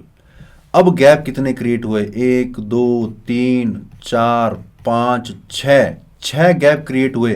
तो 6 में से मुझे 5 गैप ही तो चाहिए क्योंकि 5 वुमेन को अरेंज करना है। इन गैप में 5 वुमेन को अरेंज करना है 5 फैक्टोरियल। 5 जगह 5 वुमेन 5 फैक्टोरियल। 65 की वैल्यू 6 होती है, 6 इंटू 5 फैक्टोरियल मिलके बन जाएगा 6 factorial. Correct answer is 5 factorial into 6 factorial. This is the correct answer. ये था सर्कुलर। ये बता दूंगा आपको, ये क्वेश्चन भी जेईई मेंस में आया हुआ है। जेईई मेंस में आया हुआ है सर्कुलर परमुटेशन, जेईई मेंस में आता है। ये क्वेश्चन जेईई मेंस में आ रखा है। ध्यान देने की बात क्या थी, सुनना ध्यान से। पहले मैन को अरेंज कर दिया। अब मैन क्योंकि एक सर्कल फॉर्म कर रहे हैं, अल्टीमेटली मैन एक सर्कल फॉर्म कर रहे हैं, तो मैन 6 मैंने तो 5 फैक्टोरियल करना पड़ेगा। लेकिन उसके बाद जब आप गैप में वुमेन को फिल कर रहे हो तो कुछ सर्कुलर वाला फंडा है ही नहीं। फिर तो गैप दिख रहे हैं, 5 गैप दिख रहे हैं, उन 5 गैप में वुमेन को लगाना है, तो मल्टीप्लाइड बाय 5 फैक्टोरियल। ये था इंपॉर्टेंट पार्ट। आगे बढ़ते हैं। टोटल नंबर ऑफ कॉम्बिनेशन, बड़ी इंपॉर्टेंट चीज। सपोज आप एक दुकान पे गए पापा के साथ, आपके सामने बहुत तरह तरह की चॉकलेट पड़ी हुई है, आपको कहा जाए कि आप मर्जी आए जितनी चॉकलेट उठा के घर भाग जाओ, क्या क्या पॉसिबिलिटीज हैं, समझना ध्यान से। Total number of combinations of n different objects. आपके सामने n अलग अलग तरह की चॉकलेट पड़ी हुई है, आपको कोई कहे कि यार तेरी मर्जी है उतनी उठा के भाग जा, लेकिन मुझे ये बता जा कि टोटल तरीके कितने आएंगे। तो या तो मैं 0 चॉकलेट चूज करूंगा, या 1 करूंगा, या 2 करूंगा, चलते चलते सारी की सारी चूज कर लूंगा, और ये आपको पता होगा कि इसकी वैल्यू 2 की पावर n आती है। लेकिन अगर कहा जाए कि आपको एटलीस्ट 1 ऑब्जेक्ट तो सिलेक्ट करना ही है, तो मुझे 2 की पावर n में से 1 को सब्ट्रैक्ट करना पड़ेगा। अगर सारी की सारी चीजें एक जैसी होती, इमेजिन करो आप दुकान पे गए, वहां पर 10 सेम तरह की चॉकलेट पड़ी हुई है, आपको कहा जाए कि मर्जी है जितनी उठा के घर भाग जाओ, लेकिन मुझे बता जाओ कि टोटल तरीके कितने हैं। तो आपने कहा या तो मैं 0 उठाऊंगा, या मैं 1 उठाऊंगा, या मैं 2 उठाऊंगा, या मैं 3 उठाऊंगा, चलते चलते या मैं सारी की सारी उठाऊंगा। जब आप 3 चॉकलेट उठा रहे हो तो एक ही तो तरीका है, क्योंकि सारी की सारी सेम है। जब आप 6 चॉकलेट उठा रहे हो तब भी तो एक ही तरीका है, क्योंकि सारी की सारी सेम है। यानी कि या तो मैं 0 चॉकलेट उठाऊंगा, या 1 उठाऊंगा, या 2 उठाऊंगा, चलते चलते n उठाऊंगा। इसका भी एक तरीका है, इसका भी एक तरीका है, इसका भी एक तरीका है, इसका भी एक तरीका है। टोटल नंबर ऑफ वेज आ गए n+1। ये वाला पार्ट ध्यान से समझना। उसी में अगर मुझे कहा जाए कि एटलीस्ट 1 ऑब्जेक्ट तो सिलेक्ट करना ही है, तो 0 सिलेक्ट करने का जो एक तरीका था वो मैंने हटा दिया, यानी टोटल नंबर ऑफ वेज आ गए n के बराबर। जल्दी से एक सवाल देख लेते हैं इस क्वेश्चन के ऊपर। अब की बार मैं ऑप्शन दे रहा हूं। Assuming the balls to be identical except for difference in colors, the number of ways in which 1 or more balls can be selected from 10 white, 9 green and 7 black balls. Women को circle में arrange करना है, तो 5 women को 5-1 factorial नहीं करेंगे। Explain किया है मैंने, HM ये वाला पॉइंट मैंने एक्सप्लेन किया है कि जब मैन सर्कल फॉर्म कर रहे थे उस टाइम सर्कल वाली दिक्कत आ रही थी, इसलिए हमें एक कम का फैक्टोरियल करना पड़ा। लेकिन जब मैन अरेंज हो चुके हैं उसके बाद तो गैप फिल कर रहे हैं हम। गैप में वुमेन को फिल करने के लिए हमें एक फैक्टोरियल कम नहीं करना पड़ेगा। 5 gap 5 women, directly 5 factorial. PP, if the screen is not visible, I would request you to refresh the page.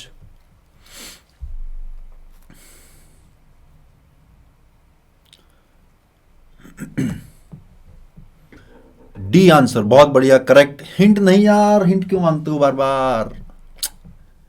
अगर तुम हिंट मांगोगे और तुम्हें हिंट की लत लग गई ना, तो पेपर करते टाइम क्वेश्चन पढ़ते ही तुम्हें लगेगा यार कोई हिंट बता दे तो मुझे मजा आ जाए, हिंट बता दे तो मजा आ जाए। चलिए सॉल्व कर रहा हूं मैं, ध्यान से सुनना, समझना ध्यान से। मेरे सामने 10 व्हाइट बॉल्स पड़ी हुई हैं, सारी एक जैसी हैं। 9 ग्रीन बॉल्स पड़ी हुई हैं, सारी एक जैसी हैं। 7 ब्लैक बॉल्स पड़ी हुई हैं, सारी एक जैसी हैं। ठीक है। नंबर ऑफ वेज इन विच 1 और मोर बॉल्स कैन बी सिलेक्टेड। आप दुकान पे गए, आपके पापा ने कहा बेटा तेरी मर्जी हो ना, उतनी सिलेक्ट करके भाग जा, लेकिन मुझे इस क्वेश्चन का आंसर बता के जा। तो आपने क्या कहा कि पापा जो 10 व्हाइट बॉल्स हैं उनमें से कुछ भी सिलेक्शन करना हो तो 11 वेज हैं टोटल, n+1। मेरे सामने 9 ग्रीन बॉल्स हैं, उनमें से जो भी सिलेक्शन करूं टोटल नंबर ऑफ सिलेक्शन 9+1 यानी कि 10 है। मेरे सामने 7 ब्लैक बॉल्स हैं, उनमें से कुछ भी सिलेक्ट कर लूं पापा? हाँ बेटा कुछ भी सिलेक्ट कर ले।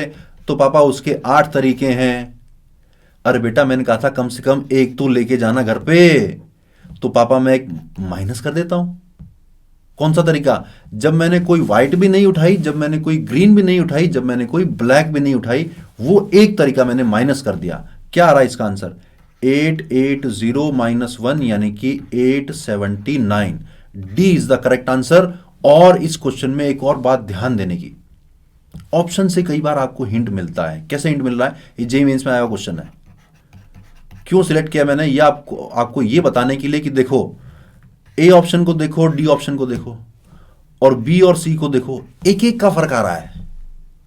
इसका मतलब ये क्वेश्चन आपको चिल्ला चिल्ला के कह रहा है कि कहीं कुछ लोचा है, लास्ट में एक घटाना पड़ सकता है। तो हिंट को देखकर भी आपको कई बार आंसर का आइडिया लगेगा, आंसर का नहीं हिंट का आइडिया लगेगा कि यार कुछ घटाना बाकी रह गया। ध्यान रखना इस बात को। चले आगे। Distribution of alike objects. एक जैसी चीजें उसको डिस्ट्रीब्यूट करना है। डिफरेंट चीजों को डिस्ट्रीब्यूट करने के लिए लगाया था अपन ने ग्रुप थ्योरी। एक जैसी चीजों को डिस्ट्रीब्यूट करने के लिए हमें लगाना पड़ेगा क्या? Beggars method. क्या बोलता है बेगर method?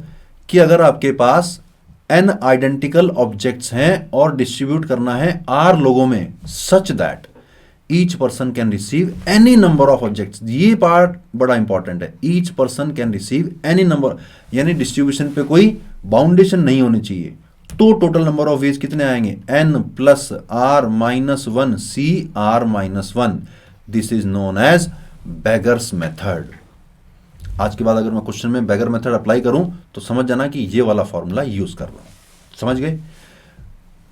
Total number of ways in which an identical object can be distributed among r persons so that each person receives at least one object is this। बहुत ज़्यादा काम की चीज़ नहीं है, क्योंकि इसको इस तरह का अगर क्वेश्चन आएगा तो उसको सॉल्व करने के कुछ और तरीके भी हैं। जैसे कि सपोज 5 आइडेंटिकल कॉइन्स आपके पास और 3 भिखारियों में डिस्ट्रीब्यूट करने हैं। Total number of ways 5 plus 3 minus 1 C 3 minus 1, जब कोई बाउंडेशन ना हो। लेकिन अगर आपको कह दिया जाए कि एटलीस्ट 1 कॉइन तो हर किसी को देना ही है, तो ऐसे में आप क्या करो, आप 3 सिक्के निकाल के 3 बैगर को पकड़ा दो। उसके कितने तरीके, एक ही तरीका। अब आपके हाथ में बचे कितने coin, 2 coins left, 2 coins left, beggars are still 3, number of ways 2 plus 3 minus 1 C 3 minus 1। थोड़ा सा फास्ट चलना पड़ेगा हमें। क्वेश्चन आपके सामने, find the number of non negative integral solutions of this equation. बड़ा इंटरेस्टिंग क्वेश्चन। कंडीशन लगा दी है कि x 1 या 1 से बड़ा होना चाहिए, y 2 या 2 से बड़ा होना चाहिए और z भी 2 या 2 से बड़ा होना चाहिए।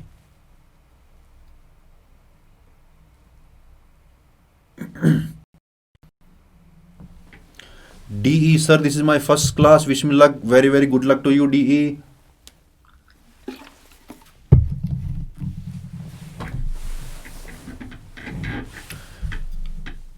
7C2 12C2 21 16C2 नहीं, 16C2 नहीं, 14C9 नहीं, 21 is the correct answer, 7C2 is the correct answer. कुछ बच्चों के करेक्ट आंसर निकल चुके हैं, वेरी वेरी गुड। मैं क्वेश्चन को एक्सप्लेन करने जा रहा हूं, देखना ध्यान से। क्या x plus y plus z, इसकी वैल्यू 10 के बराबर आनी चाहिए। ध्यान से देखो, 10 सिक्के ही तो हैं मेरे पास और 3 बैगर्स ही तो हैं मेरे पास, ऐसा ही तो है। इन 10 सिक्कों को 3 बैगर्स में डिस्ट्रीब्यूट ही तो करना है, लेकिन डिस्ट्रीब्यूशन पे कुछ बाउंडेशन है। क्या x कहता है मुझे कम से कम एक सिक्का तो चाहिए चाहिए, दे दो उसको। कितने तरीके से दोगे, एक ही तो तरीका है, क्योंकि सारे सिक्के एक जैसे हैं। x को एक सिक्का दे दिया अपन ने। y कहता है मुझे भैया मुझे कम से कम 2 सिक्के तो चाहिए ही चाहिए, उसको भी दे दो, उसका भी एक ही तरीका है। z बोलता है मुझे भी कम से कम 2 सिक्के चाहिए, उसको भी दे दो। तो उनकी भूख आपने शांत कर दी, जो उनकी मिनिमम रिक्वायरमेंट थी वो आपने शांत कर दी, यानी 5 सिक्के आपकी जेब से निकल चुके हैं। बचे कितने सिक्के, 5 सिक्के बचे, 5 कॉइन्स आर लेफ्ट। अब लगा दो beggars method, 5 plus 3 minus 1 C 3 minus 1 which is 7C2। ये एप्लीकेशन है बेगर्स मेथड का। अब अपन स्टार्ट करते हैं binomial theorem. I hope PNC में जो भी आते हैं अपन ने डिस्कस करी हैं वो आपको क्लियर हुई होंगी। हाँ, थोड़ी स्पीड जरूर अपनी रही है, तो आपको कुछ चीजें हो सकता है, आई एम सॉरी, कुछ चीजें उतनी ज्यादा क्लियर नहीं रही होंगी। उसका इलाज बहुत ही सिंपल सा इलाज है, बहुत ही इजी सा सोल्यूशन है। इस क्लास की डिरेंजमेंट नहीं जेईई मेंस के सिलेबस में नहीं है, इसलिए मैं नहीं पढ़ा रहा हूं। जब अपन एडवांस का क्रैश कोर्स करेंगे तब डेफिनेटली पढ़ेंगे। मेंस में नहीं है, नहीं है, नहीं है, छोड़ दो यार, जितना मैंने पढ़ा दिया उस पर भरोसा तो रखो। हाँ, प्रैक्टिस तुम्हें खुद करनी पड़ेगी। थ्योरी सारी मैंने कवर करा दी है, जो जो जेईई मेंस में आने वाली है वो उतनी पीएनसी की थ्योरी मैंने आपको कवर करवा दी है। उसके अलावा कुछ पढ़ोगे तुम्हारी श्रद्धा है, लेकिन थ्योरी पार्ट इससे बाहर नहीं आएगा। श्योर श्योर श्योर, इससे बाहर थ्योरी का पार्ट नहीं आएगा मेंस में। प्रैक्टिस जरूर कर लेना। स्टार्ट करें बाइनोमियल थ्योरम। मेंस का पूरा हो गया, बिल्कुल पूरा हो गया। जितना मैंने पढ़ा दिया मेंस में इससे बाहर नहीं आएगा बेटा। नंबर ऑफ डिवीजन नहीं आएगा, मेंस में नहीं आएगा। सर पे भरोसा है मुझे। Thank you HY, thank you, thank you. हाँ, 1 घंटे में पीएनसी रिवाइज हो चुका है, बिल्कुल बिल्कुल बिल्कुल। चलिए अब अपन स्टार्ट करते हैं बाइनोमियल थ्योरम। आधा घंटा बचा है, बाइनोमियल थ्योरम में कवर करना है। बाइनोमियल थ्योरम में भी बहुत सारी चीजें हैं, बुक्स में बहुत सारी चीजें मिलेंगी, लेकिन मेंस में सारी नहीं आती हैं। मैं सिर्फ वही कवर कराऊंगा जो मेंस में आती हैं। इसलिए आप ध्यान लगा के सारी बातें सुनोगे तो आधे घंटे में बाइनोमियल चैप्टर भी रिवाइज हो जाएगा। यही तो मजा है क्रैश कोर्स का। बाइनोमियल थ्योरम क्या बोलती है? एक्स प्लस वाई की होल पावर एन को एक्सपेंड करना। याद है कि नहीं याद है? पहली बार जब पढ़ा था तब तो बड़ा अजीब लगता होगा, अब तक तो याद हो गया होगा। बहुत बढ़िया। y की जगह माइनस वाई को रिप्लेस कर दूं तो x माइनस वाई की पावर n, इसका भी एक्सपेंशन निकल जाता है। बड़ी सिंपल सी बात है। काम की बात क्या है? काम की बात यह है कि इस एक्सपेंशन में general term comes out to be n C r into x की power n minus r into y की पावर आर। लेकिन यहां भी एक खटका है। क्या? जनरल टर्म जो है वो टी आर नहीं है, वो टी आर प्लस वन है। This is very very important. इस बात को ध्यान में रखना, कहीं जल्दीबाजी में आप टी आर ना समझ बैठो। समझ गए? तो जब इस टाइप के क्वेश्चन आए, find the coefficient of something, general term लिखो, एक्स की पावर इकट्ठी करो, उस पावर को जो कोफिशिएंट पूछा है उस वाली पावर के इक्वल करो, आर की वैल्यू निकालो, आर की वैल्यू को फाइनली इस वाले फॉर्मूले में पुट करना मत भूलो। करें क्वेश्चन? पहला क्वेश्चन आपके सामने, find the coefficient of x की power 32 in the expansion of x की पावर 4 माइनस 1 अपॉन एक्स की power 3 whole raise to power 15। देखें जरा,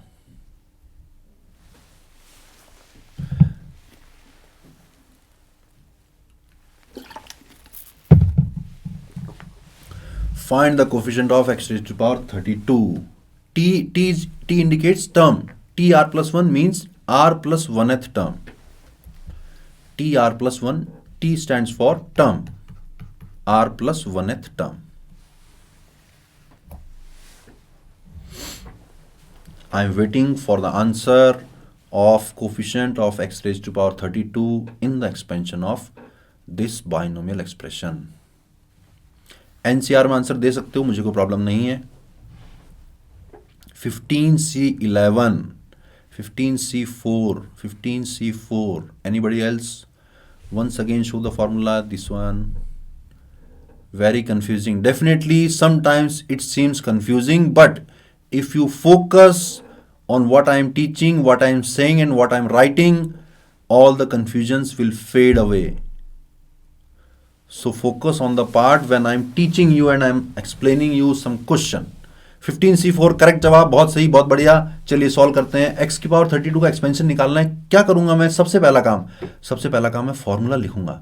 T r plus 1 is equal to n C r x की power n minus r into y की power r, which comes out to be 15CR। x कौन अब की बार? x की power 4 है, पूरे पे पावर लगी 15 माइनस आर। वाई कौन है? वाई अब की बार माइनस 1 अपॉन एक्स क्यूब है, इस पूरे पे पावर लगी आर। सिंप्लीफाई करूं तो बन रहा है 15CR। एक्स की पावर यहां से आ रही है 60 माइनस 4R इंटू यहां से माइनस 1 की पावर आर तो अलग पड़ा हुआ है और एक्स की पावर आ रही है माइनस का 3R। एक्स की पावर इकट्ठी करूं तो बन रही है 60 माइनस 7R। इस एक्स की पावर को करना है मुझे 32 के बराबर, which means 7R is equal to 28, which means R is equal to 4। तो कोफिशिएंट निकालना है, तो कोफिशिएंट देखो, एक तो कोफिशिएंट ये वाला है, एक तो कोफिशिएंट 15CR है और दूसरा कोफिशिएंट माइनस 1 की पावर R है। बाकी तो x वाला जुगाड़ है सारा। तो माइनस 1 की पावर 4 करोगे वो तो 1 बन गया, बचा क्या? बचा सिर्फ 15C4 which is also equal to 15C11, यानी कि दोनों आंसर करेक्ट हैं। लेकिन ध्यान देने की बात यह है कि अगर क्वेश्चन में पूछा होता which term contains the x की पावर 32, तो आंसर क्या होता? फिर आंसर 4 नहीं होता, फिर आंसर 5 होता, क्योंकि r की वैल्यू तो 4 आई है, लेकिन टर्म 4 प्लस 1 यानी कि fifth term will contain x की पावर 32। क्लियर? आगे बढ़ते हैं। अगला क्वेश्चन दिखने में बड़ा भयंकर सा, लेकिन अगर कुछ कुछ बेसिक बातें आपको ध्यान हो तो उतनी दिक्कत नहीं आएगी।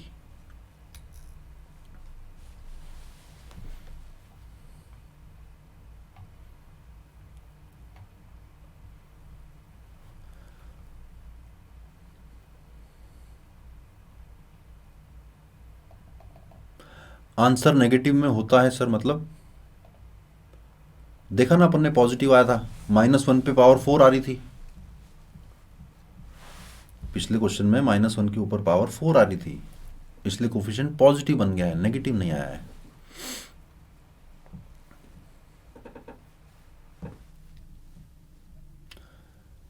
प्रिपरेशन तुम्हारी अच्छी नहीं हुई है, फिर भी तुम चैट कर रहे हो, क्वेश्चन को सॉल्व नहीं कर रहे हो यार, फिर कैसे प्रिपरेशन अच्छी हो जाएगी? क्वेश्चन सॉल्व करके देखो, फाइट मारो। 210 GMSU AC 210। मैं आंसर अभी बताऊंगा नहीं ताकि बाकी बच्चे डिस्टर्ब ना हो।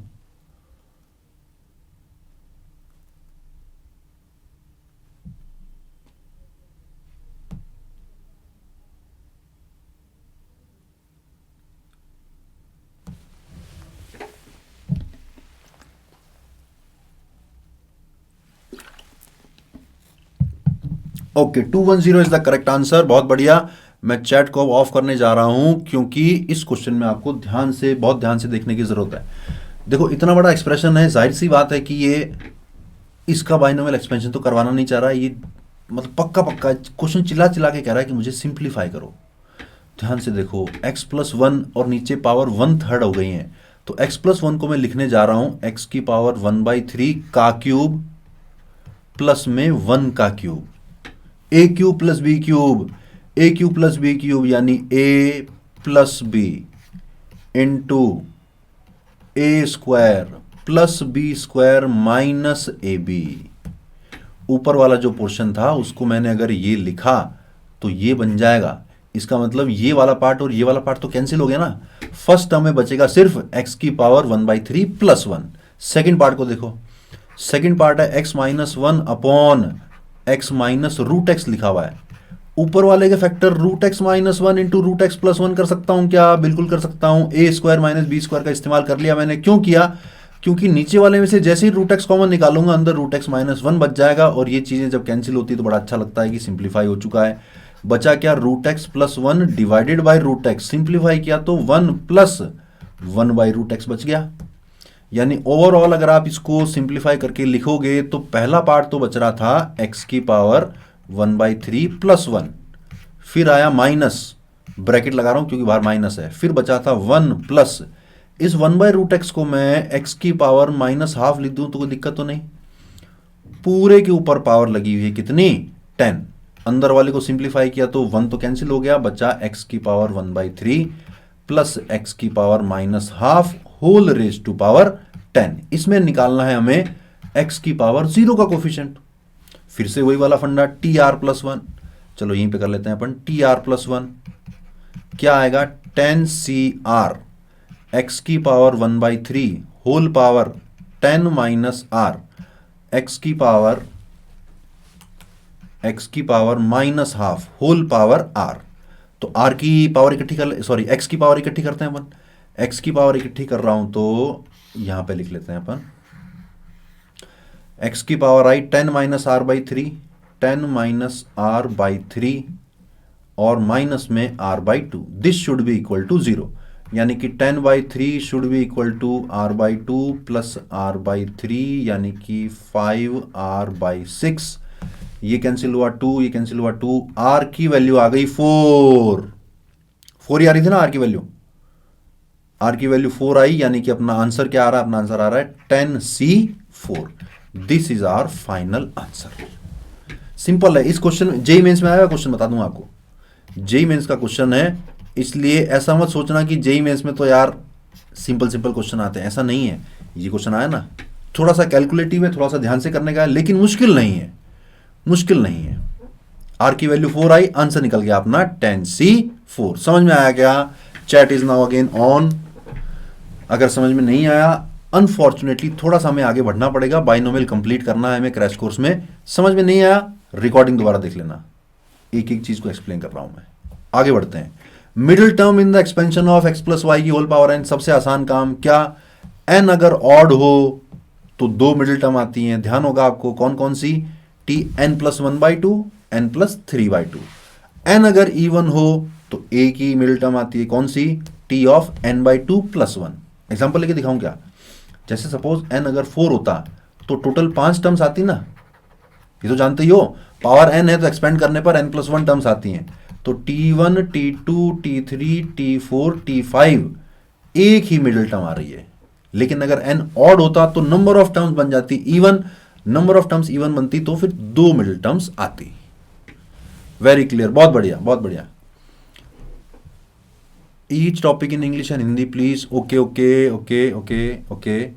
There is one more thing, binomial coefficient of the middle term is always greatest. You must be knowing this. Applications of binomial theorem, normally usually we will find two kind of applications. First one is finding the remainder, other one is some questions based on integral and fractional part of an expansion. Not important for JEE mains, so we are not going to cover this. We are going to cover the finding remainder part. Let's solve this question, the remainder left out when this expression is divided by 9. Let's see who gives the answer. Very easy question. इस पूरे lecture का सबसे आसान question यही है, पूरे lecture का सबसे आसान क्वेश्चन यही है। देखते हैं क्या निकालते हो।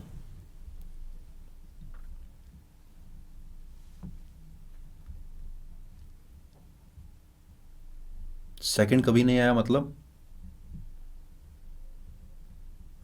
हिंट नहीं दूंगा यार, तुम चिल्लाते रहो, मैं हिंट नहीं दूंगा। सॉल्व जरूर करके दिखाऊंगा, हिंट कभी नहीं दूंगा।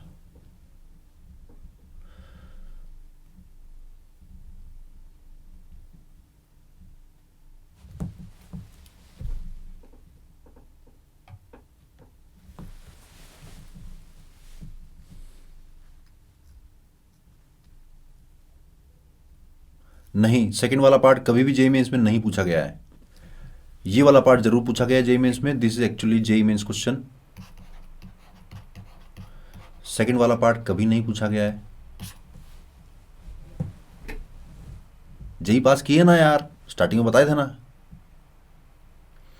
2 is the remainder, correct answer 2 is the remainder. बहुत बढ़िया। देखो, एक तरीका तो ये है कि आप डायरेक्टली वैल्यू डाल के देख लो यार कि क्या हो रहा है। एन की वैल्यू 0 ले लो, 1 ले लो, कहीं ना कहीं तो उत्तर निकल ही जाएगा। लेकिन हमें तरीका सीखना है कि देखो 9 से डिवाइड अगर मैं कर रहा हूं, इस 8 की पावर 2n को देखकर मेरे दिल में ख्याल आ रहा है कि इसको मैं 8 का स्क्वायर होल पावर n लिख दूं। क्यों? 8 का स्क्वायर होता है 64 और 64 को लिखूंगा मैं 63 plus 1 whole power n minus, तो 62 को क्या लिख दूं?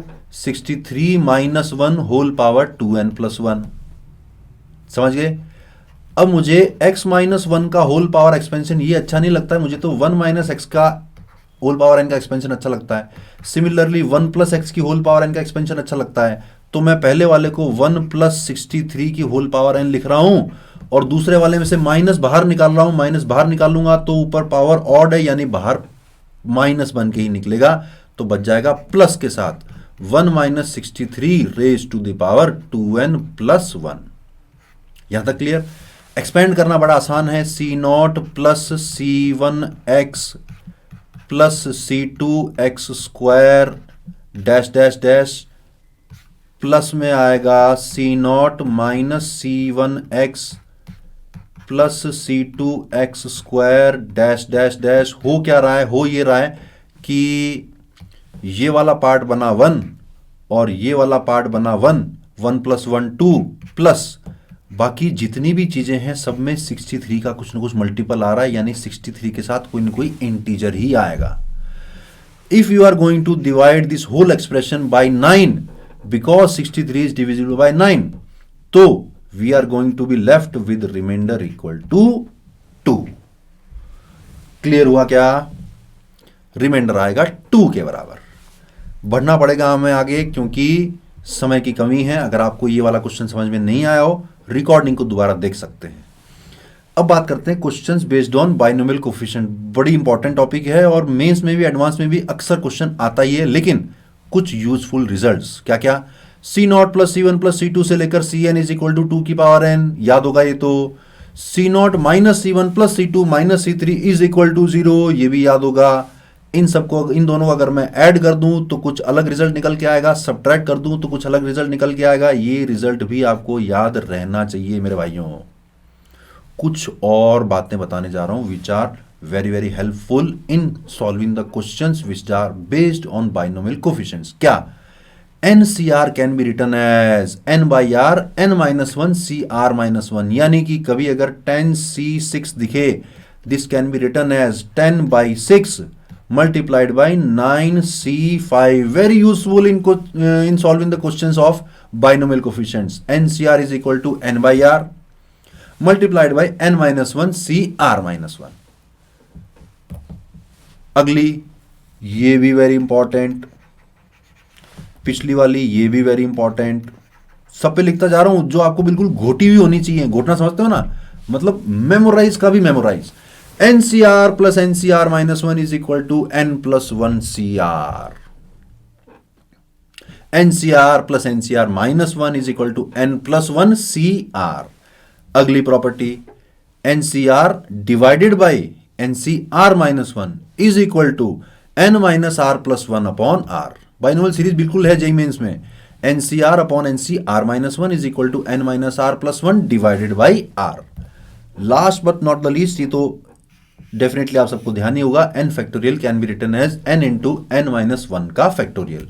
ये सारी की सारी प्रॉपर्टीज, ये सारी की सारे फॉर्मूले, सारी की सारी चीजें कंठस्थ कर लेना. कंठस्थ समझते हो, आत्मसार कर लेना, मतलब तुम्हारी आत्मा को भी याद हो जाए ऐसा याद कर लेना इनको. क्वेश्चन देखते हैं. Find the value of this expression. Last page for 1 second please. Add और सब्ट्रैक्ट का रिजल्ट सेम है क्या? बिल्कुल सेम है दोनों केस में. 2 की पावर, ये लो, ऐड पे आएगा 2 की पावर n माइनस 1, सब्ट्रैक्ट करने पे आएगा 2 की power n minus 1.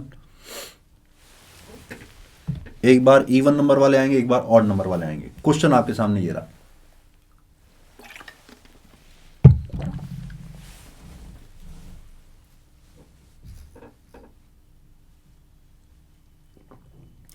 NJ I will suggest कि you focus on this question. इस क्वेश्चन पे फोकस करो बेटा.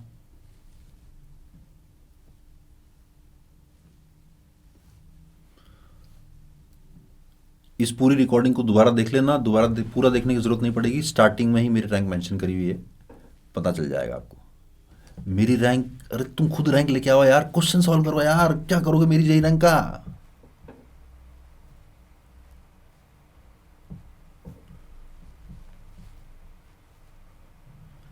To raised power n plus 3 raised power n नहीं, n इंटू 2 की पावर n माइनस 1 प्लस 2 की पावर n. शायद मैं समझ नहीं पा रहा हूं, सॉरी.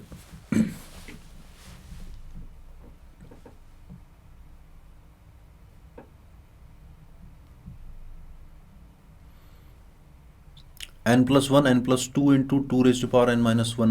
नहीं नहीं नहीं, एक्सप्लेन कर दूं क्या?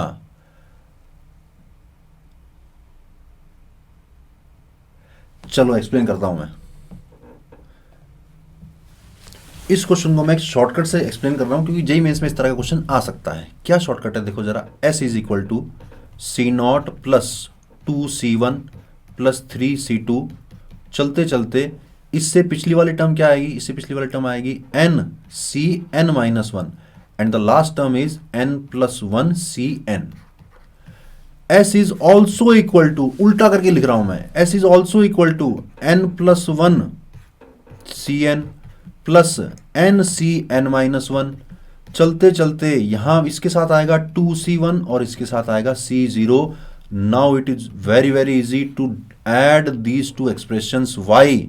Because C0 and CN are same, CN minus 1 and C1 are same. तो जब इनको ऐड करूंगा तो ये यूं समझ लो कि ये n प्लस 1 C0 ही लिखा हुआ है. इसको यूं समझ लो कि ये CN ही लिखा हुआ है. इसको यूं समझ लो कि ये 2CN माइनस 1 ही लिखा हुआ है. तो इसको और इसको जब ऐड करोगे तो यानी C0 ही आ रहा है कितना? n प्लस 2 बार. Similarly n plus 2 times C1, similarly n plus 2 times C2. चलते चलते लास्ट में n प्लस 2 टाइम्स CN. कुछ कॉमन निकला क्या? n प्लस 2 कॉमन निकला. अंदर जानी पहचानी चीज बन गई C0 plus C1 plus C2 से लेकर CN तक, which is 2 raise to power n. यानी 2s is equal to n plus 2 into 2 raise to the power n, which means s is equal to n plus 2 into 2 raise to the power n minus 1. That is our final answer. बता दो किसी का सही आया था क्या? सही आया था क्या किसी का? एक्सप्रेशन आप पूरा ऐसे लिख नहीं पाए इसलिए मैं पढ़ नहीं पाया. n plus two into two raise to the power n minus one. किस किस का सही निकला? यस, AP का सही निकला, MY का सही निकला। Very good very good very good, बहुत बढ़िया, समझ में आ गया, बहुत बढ़िया। चलो समय की कमी है, आगे बढ़ते हैं। अगला क्वेश्चन आपके सामने, find the value of this expression. n+1 extra लिख दिया। Last step, sorry sorry very very sorry WA, मैं अभी दोबारा एक्सप्लेन कर नहीं पाऊंगा, क्रैश कोर्स है, थोड़ा फास्ट चलना पड़ेगा, इसीलिए ये आप सुविधा आपके लिए अवेलेबल है कि आप पूरी रिकॉर्डिंग को दोबारा देख सकते हैं, चाहे जितनी बार देख सकते हैं, बार बार देख सकते हैं। उतना सा पार्ट देखना है उतना सा पार्ट देख सकते हैं, पूरी रिकॉर्डिंग दोबारा देखनी है पूरी रिकॉर्डिंग दोबारा देख सकते हैं। इसलिए माफी चाहूंगा यार, रियली मैं मतलब जब भी बच्चा दोबारा पूछता है कि सर एक बार और, तो मुझे बड़ा मजा आता है उसको दोबारा एक्सप्लेन करने में, लेकिन फिलहाल मैं कर नहीं पाऊंगा।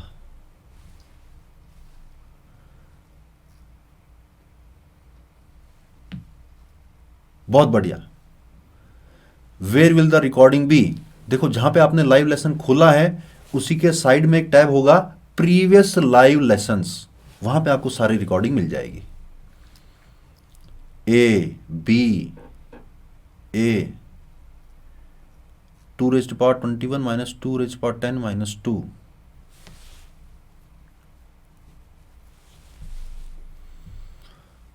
समय की कमी है, सॉल्व करें। देखो मैं आपको बता देता हूं, इसके बाद मैंने एक क्वेश्चन और रखा हुआ है, ये वाला, जिसको सॉल्व करने में टाइम लगेगा। मैं चाहता नहीं हूं कि मैं इसको सॉल्व करके दिखाऊं, क्योंकि अगर मैं क्वेश्चन आपके सामने प्रेजेंट करूंगा आप तो हाथ खड़े कर दोगे, सर समझ ही नहीं आ रहा क्या करना है। इसलिए इस क्वेश्चन को, क्वेश्चन नंबर 6 को मैं छोड़ रहा हूं नेक्स्ट लेक्चर के लिए। अगले लेक्चर में डिस्कस करूंगा, चेक करूंगा किस किस से सॉल्व हो गया है। क्वेश्चन नंबर 6 में आज के लेक्चर में डिस्कस नहीं करने वाला हूं। क्वेश्चन नंबर 5 में डिस्कस कर दूं क्या, या थोड़ा टाइम और चाहिए?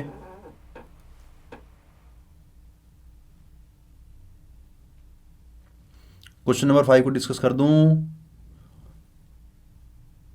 यस सर, सी नहीं है, sorry C is the correct answer. C is the correct answer. किस किस का सही निकला? किस किस का सही निकला? अरे स्क्रीनशॉट लेने की जरूरत नहीं ना, आज का लेसन जहां खत्म हुआ है उसके नीचे आपको ये पूरी सारी स्लाइडें मिल जाएंगी, स्क्रीनशॉट लेने की जरूरत ही नहीं है।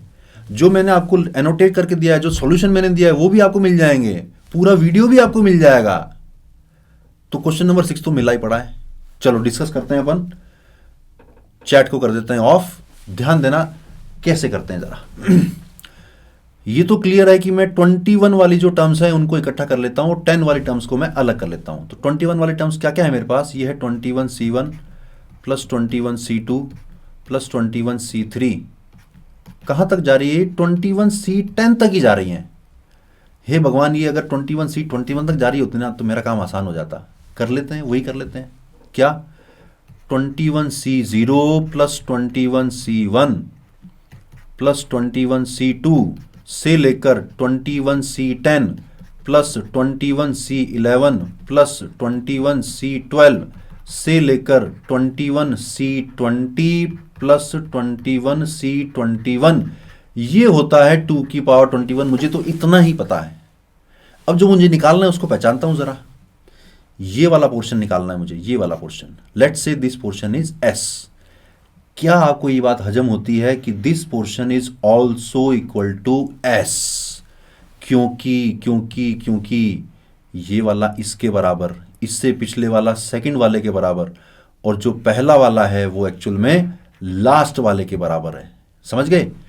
तो अच्छा, इसकी वैल्यू तो 1 होती है, 1 प्लस ये S और S मिलके बन गया 2S, प्लस इसकी वैल्यू भी 1 होती है, 1 इज इक्वल टू 2 की पावर 21, यानी कि 2S इज इक्वल टू 2 की पावर 21 माइनस 2, यानी कि S इज इक्वल टू 2 से डिवाइड किया तो 2 की पावर 20 माइनस 1।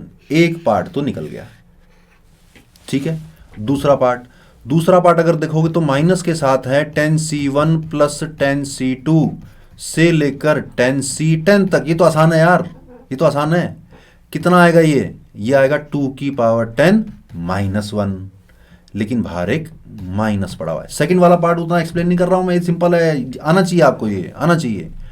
तो s की वैल्यू क्या आई थी, 2 की पावर 20 माइनस 1, तो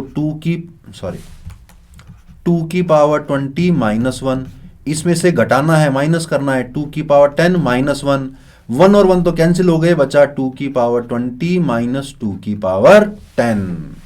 इट मीन्स 2 की सॉरी सी नहीं, सॉरी 2 की पावर 20 माइनस 2 की पावर 10, सॉरी मैंने शायद सी को एक बार सही बोल दिया था, नहीं, करेक्ट आंसर इज ए, 2 की पावर 20 माइनस 2 की power 10, this is the correct answer. Chat start कर दिए मैंने, आई होप आप सबको समझ में आया होगा। इसी स्लाइड में, इसी लेक्चर में एक क्वेश्चन मैंने छोड़ा हुआ है, क्वेश्चन नंबर 6, जो मैं चाहता हूं आप दिल से घर पे जाके ट्राई कर रहे हैं, पूरे दिल से। ये वो वाले क्वेश्चन है जो आप देखते ही छोड़ देते हो, क्या रे तो मुझसे होगा ही नहीं। अरे होगा, कब ट्राई करोगे तब होगा, छोड़ने से तो बिल्कुल नहीं होगा। समझ में आई बात? इसी लेक्चर के नीचे आपको एक डीपीपी मिलेगी, उस डीपीपी में कुछ क्वेश्चन है पीएनसी के भी और बाइनोमियल के भी, उनको अपन डिस्कस करेंगे नेक्स्ट क्लास में। और क्वेश्चन नंबर 6 मुझे पता था अगर मेरे पास आज टाइम होता तो भी मैं इसको डिस्कस नहीं करता, क्योंकि आप में से आधे बच्चे तो पेन रख के बैठ जाते कि ये क्वेश्चन तो मुझसे होगा ही नहीं, जब सर कराएंगे तो मैं समझ जाऊंगा। नहीं, खुद से ट्राई करना बहुत जरूरी है। समझ में आ रही बात? Can I check previous lectures? बिल्कुल बिल्कुल, you can surely, mathematics also, physics also, chemistry also, all previous lectures you can see in the previous past live sessions में। अगर आप जाओगे तो वहां पे आपको दिखाई दे जाएंगी। ट्राई करोगे बहुत बढ़िया, that is the spirit, try करेंगे। जब ट्राई करने बैठोगे ना तो मन करेगा यार हो नहीं रहा है, छोड़ देता हूं, तब अपने मन को समझाना कि नहीं, अगर छोड़ दिया तो सिलेक्शन कैसे होगा बेटा, सिलेक्शन कैसे होगा। जो क्वेश्चन नहीं हो रहा, देखो जिस काम को करने में जोर आता है, जो काम आपको मुश्किल लगता है वो काम हमेशा सही है, उसको पूरा जी जान लगा के करो। और जो काम करने में आपको मजा आ रहा ना, वो काम मत करना, कम से कम जेई मेंस और जेई एडवांस का पेपर होने तक तो बिल्कुल मत करना। मजा किस काम में आता है? चैटिंग करने में, यूट्यूब चलाने में, गाने सुनने में, वीडियो गेम खेलने में, मोबाइल पे गेम खेलने में, सोशल मीडिया चलाने में, ये सारे काम करने में बहुत मजा आता है आदमी को। आहा, क्या लाइफ है मेरी, क्या लाइफ है। लोग फोटो डाल रहे हैं, मैं कमेंट कर रहा हूं, अरे वाह यार क्या फोटो है। ये सारे काम बंद कर देना जेई एडवांस का पेपर होने तक। जिस भी काम में आपको मजा आ रहा हो वो सारे काम बंद कर देना, जिस काम में आपको जोर आ रहा हो वो सारे काम चालू कर दो, एडवांस में सिलेक्शन पक्का है।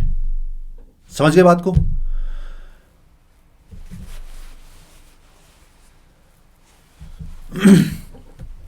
सर पूरी मेहनत करेंगे, बहुत बढ़िया बहुत बढ़िया। पूरा रिवीजन होने के बाद मॉक टेस्ट देना सही है, बिल्कुल बिल्कुल यार, पूरा रिवीजन होने के बाद मॉक टेस्ट दो ना। नो सोशल नेटवर्क, बहुत बढ़िया PP, very good, that's the spirit. छोड़ दो यार सोशल नेटवर्किंग को, छोड़ दो, कुछ नहीं पड़ा। अरे तुम आईआईटी में जाने के बाद सोशल नेटवर्किंग करना और फोटो डालना, पीछे लिखा होगा आईआईटी दिल्ली, अपनी फोटो डालना। तुम्हारे वो वाले दोस्त कमेंट करेंगे जो आईआईटी में नहीं पहुंच पाए। क्यों नहीं पहुंच पाए? क्योंकि वो आज सोशल मीडिया का इस्तेमाल कर रहे हैं। करोगे ऐसा? मॉक कब से दें? देखो अगर आपने एक तरह से अच्छा रिवीजन कर लिया है तो आई विल सजेस्ट कि मॉक दें, लेकिन दूसरा ऑप्शन भी आपके पास, अभी अमेजॉन एकेडमी पे कुछ पार्ट टेस्ट भी हो रहे हैं, यानी मॉक टेस्ट हैं लेकिन फुल सिलेबस के नहीं है, वो भी आप दे सकते हो। ठीक है, अलविदा कहने का मन तो नहीं कर रहा है लेकिन समय हो चला है, इसलिए हमें आज के सेशन को यहीं पे एंड करना पड़ेगा। Thank you all, thank you very much. मुझे बहुत मजा आया आप सबके साथ इंटरेक्शन करने में, आप सबने बहुत अच्छे जवाब दिए, कई बार बहुत जल्दी जवाब भी दिए, मुझे बड़ा मजा आया। मैं चाहूंगा अगला क्वेश्चन नंबर 6 सारे बच्चों से हो जाए और मुझे अगली क्लास में बताना ही ना पड़े, दैट इज माय ड्रीम। जैसे आप लोगों का ड्रीम है आईआईटी दिल्ली, आईआईटी बॉम्बे, मेरा ड्रीम क्या है कि अगली क्लास में मुझे क्वेश्चन नंबर 6 बताना ना पड़े। समझ गए? ये कहां मिलेगा? पीपीटी डाउनलोड कर लेना, उसी के बाजू में डीपीपी मिलेगी, वो भी डाउनलोड कर लेना, सॉल्व कर लेना। Thank you all, thank you very much, bye bye, good night. शायद एक क्लास और है इसके बाद, वो क्लास भी अच्छे से अटेंड करना। मिलेंगे कल इसी जगह पर, इसी वक्त पे। कल अपन क्या करेंगे? कल अपन डिस्कस करेंगे sequence and series. Thank you all, thank you very much, bye bye, good night, see you tomorrow. For detailed videos, daily practice problems and live chat, visit academy.amazon.in or download the app.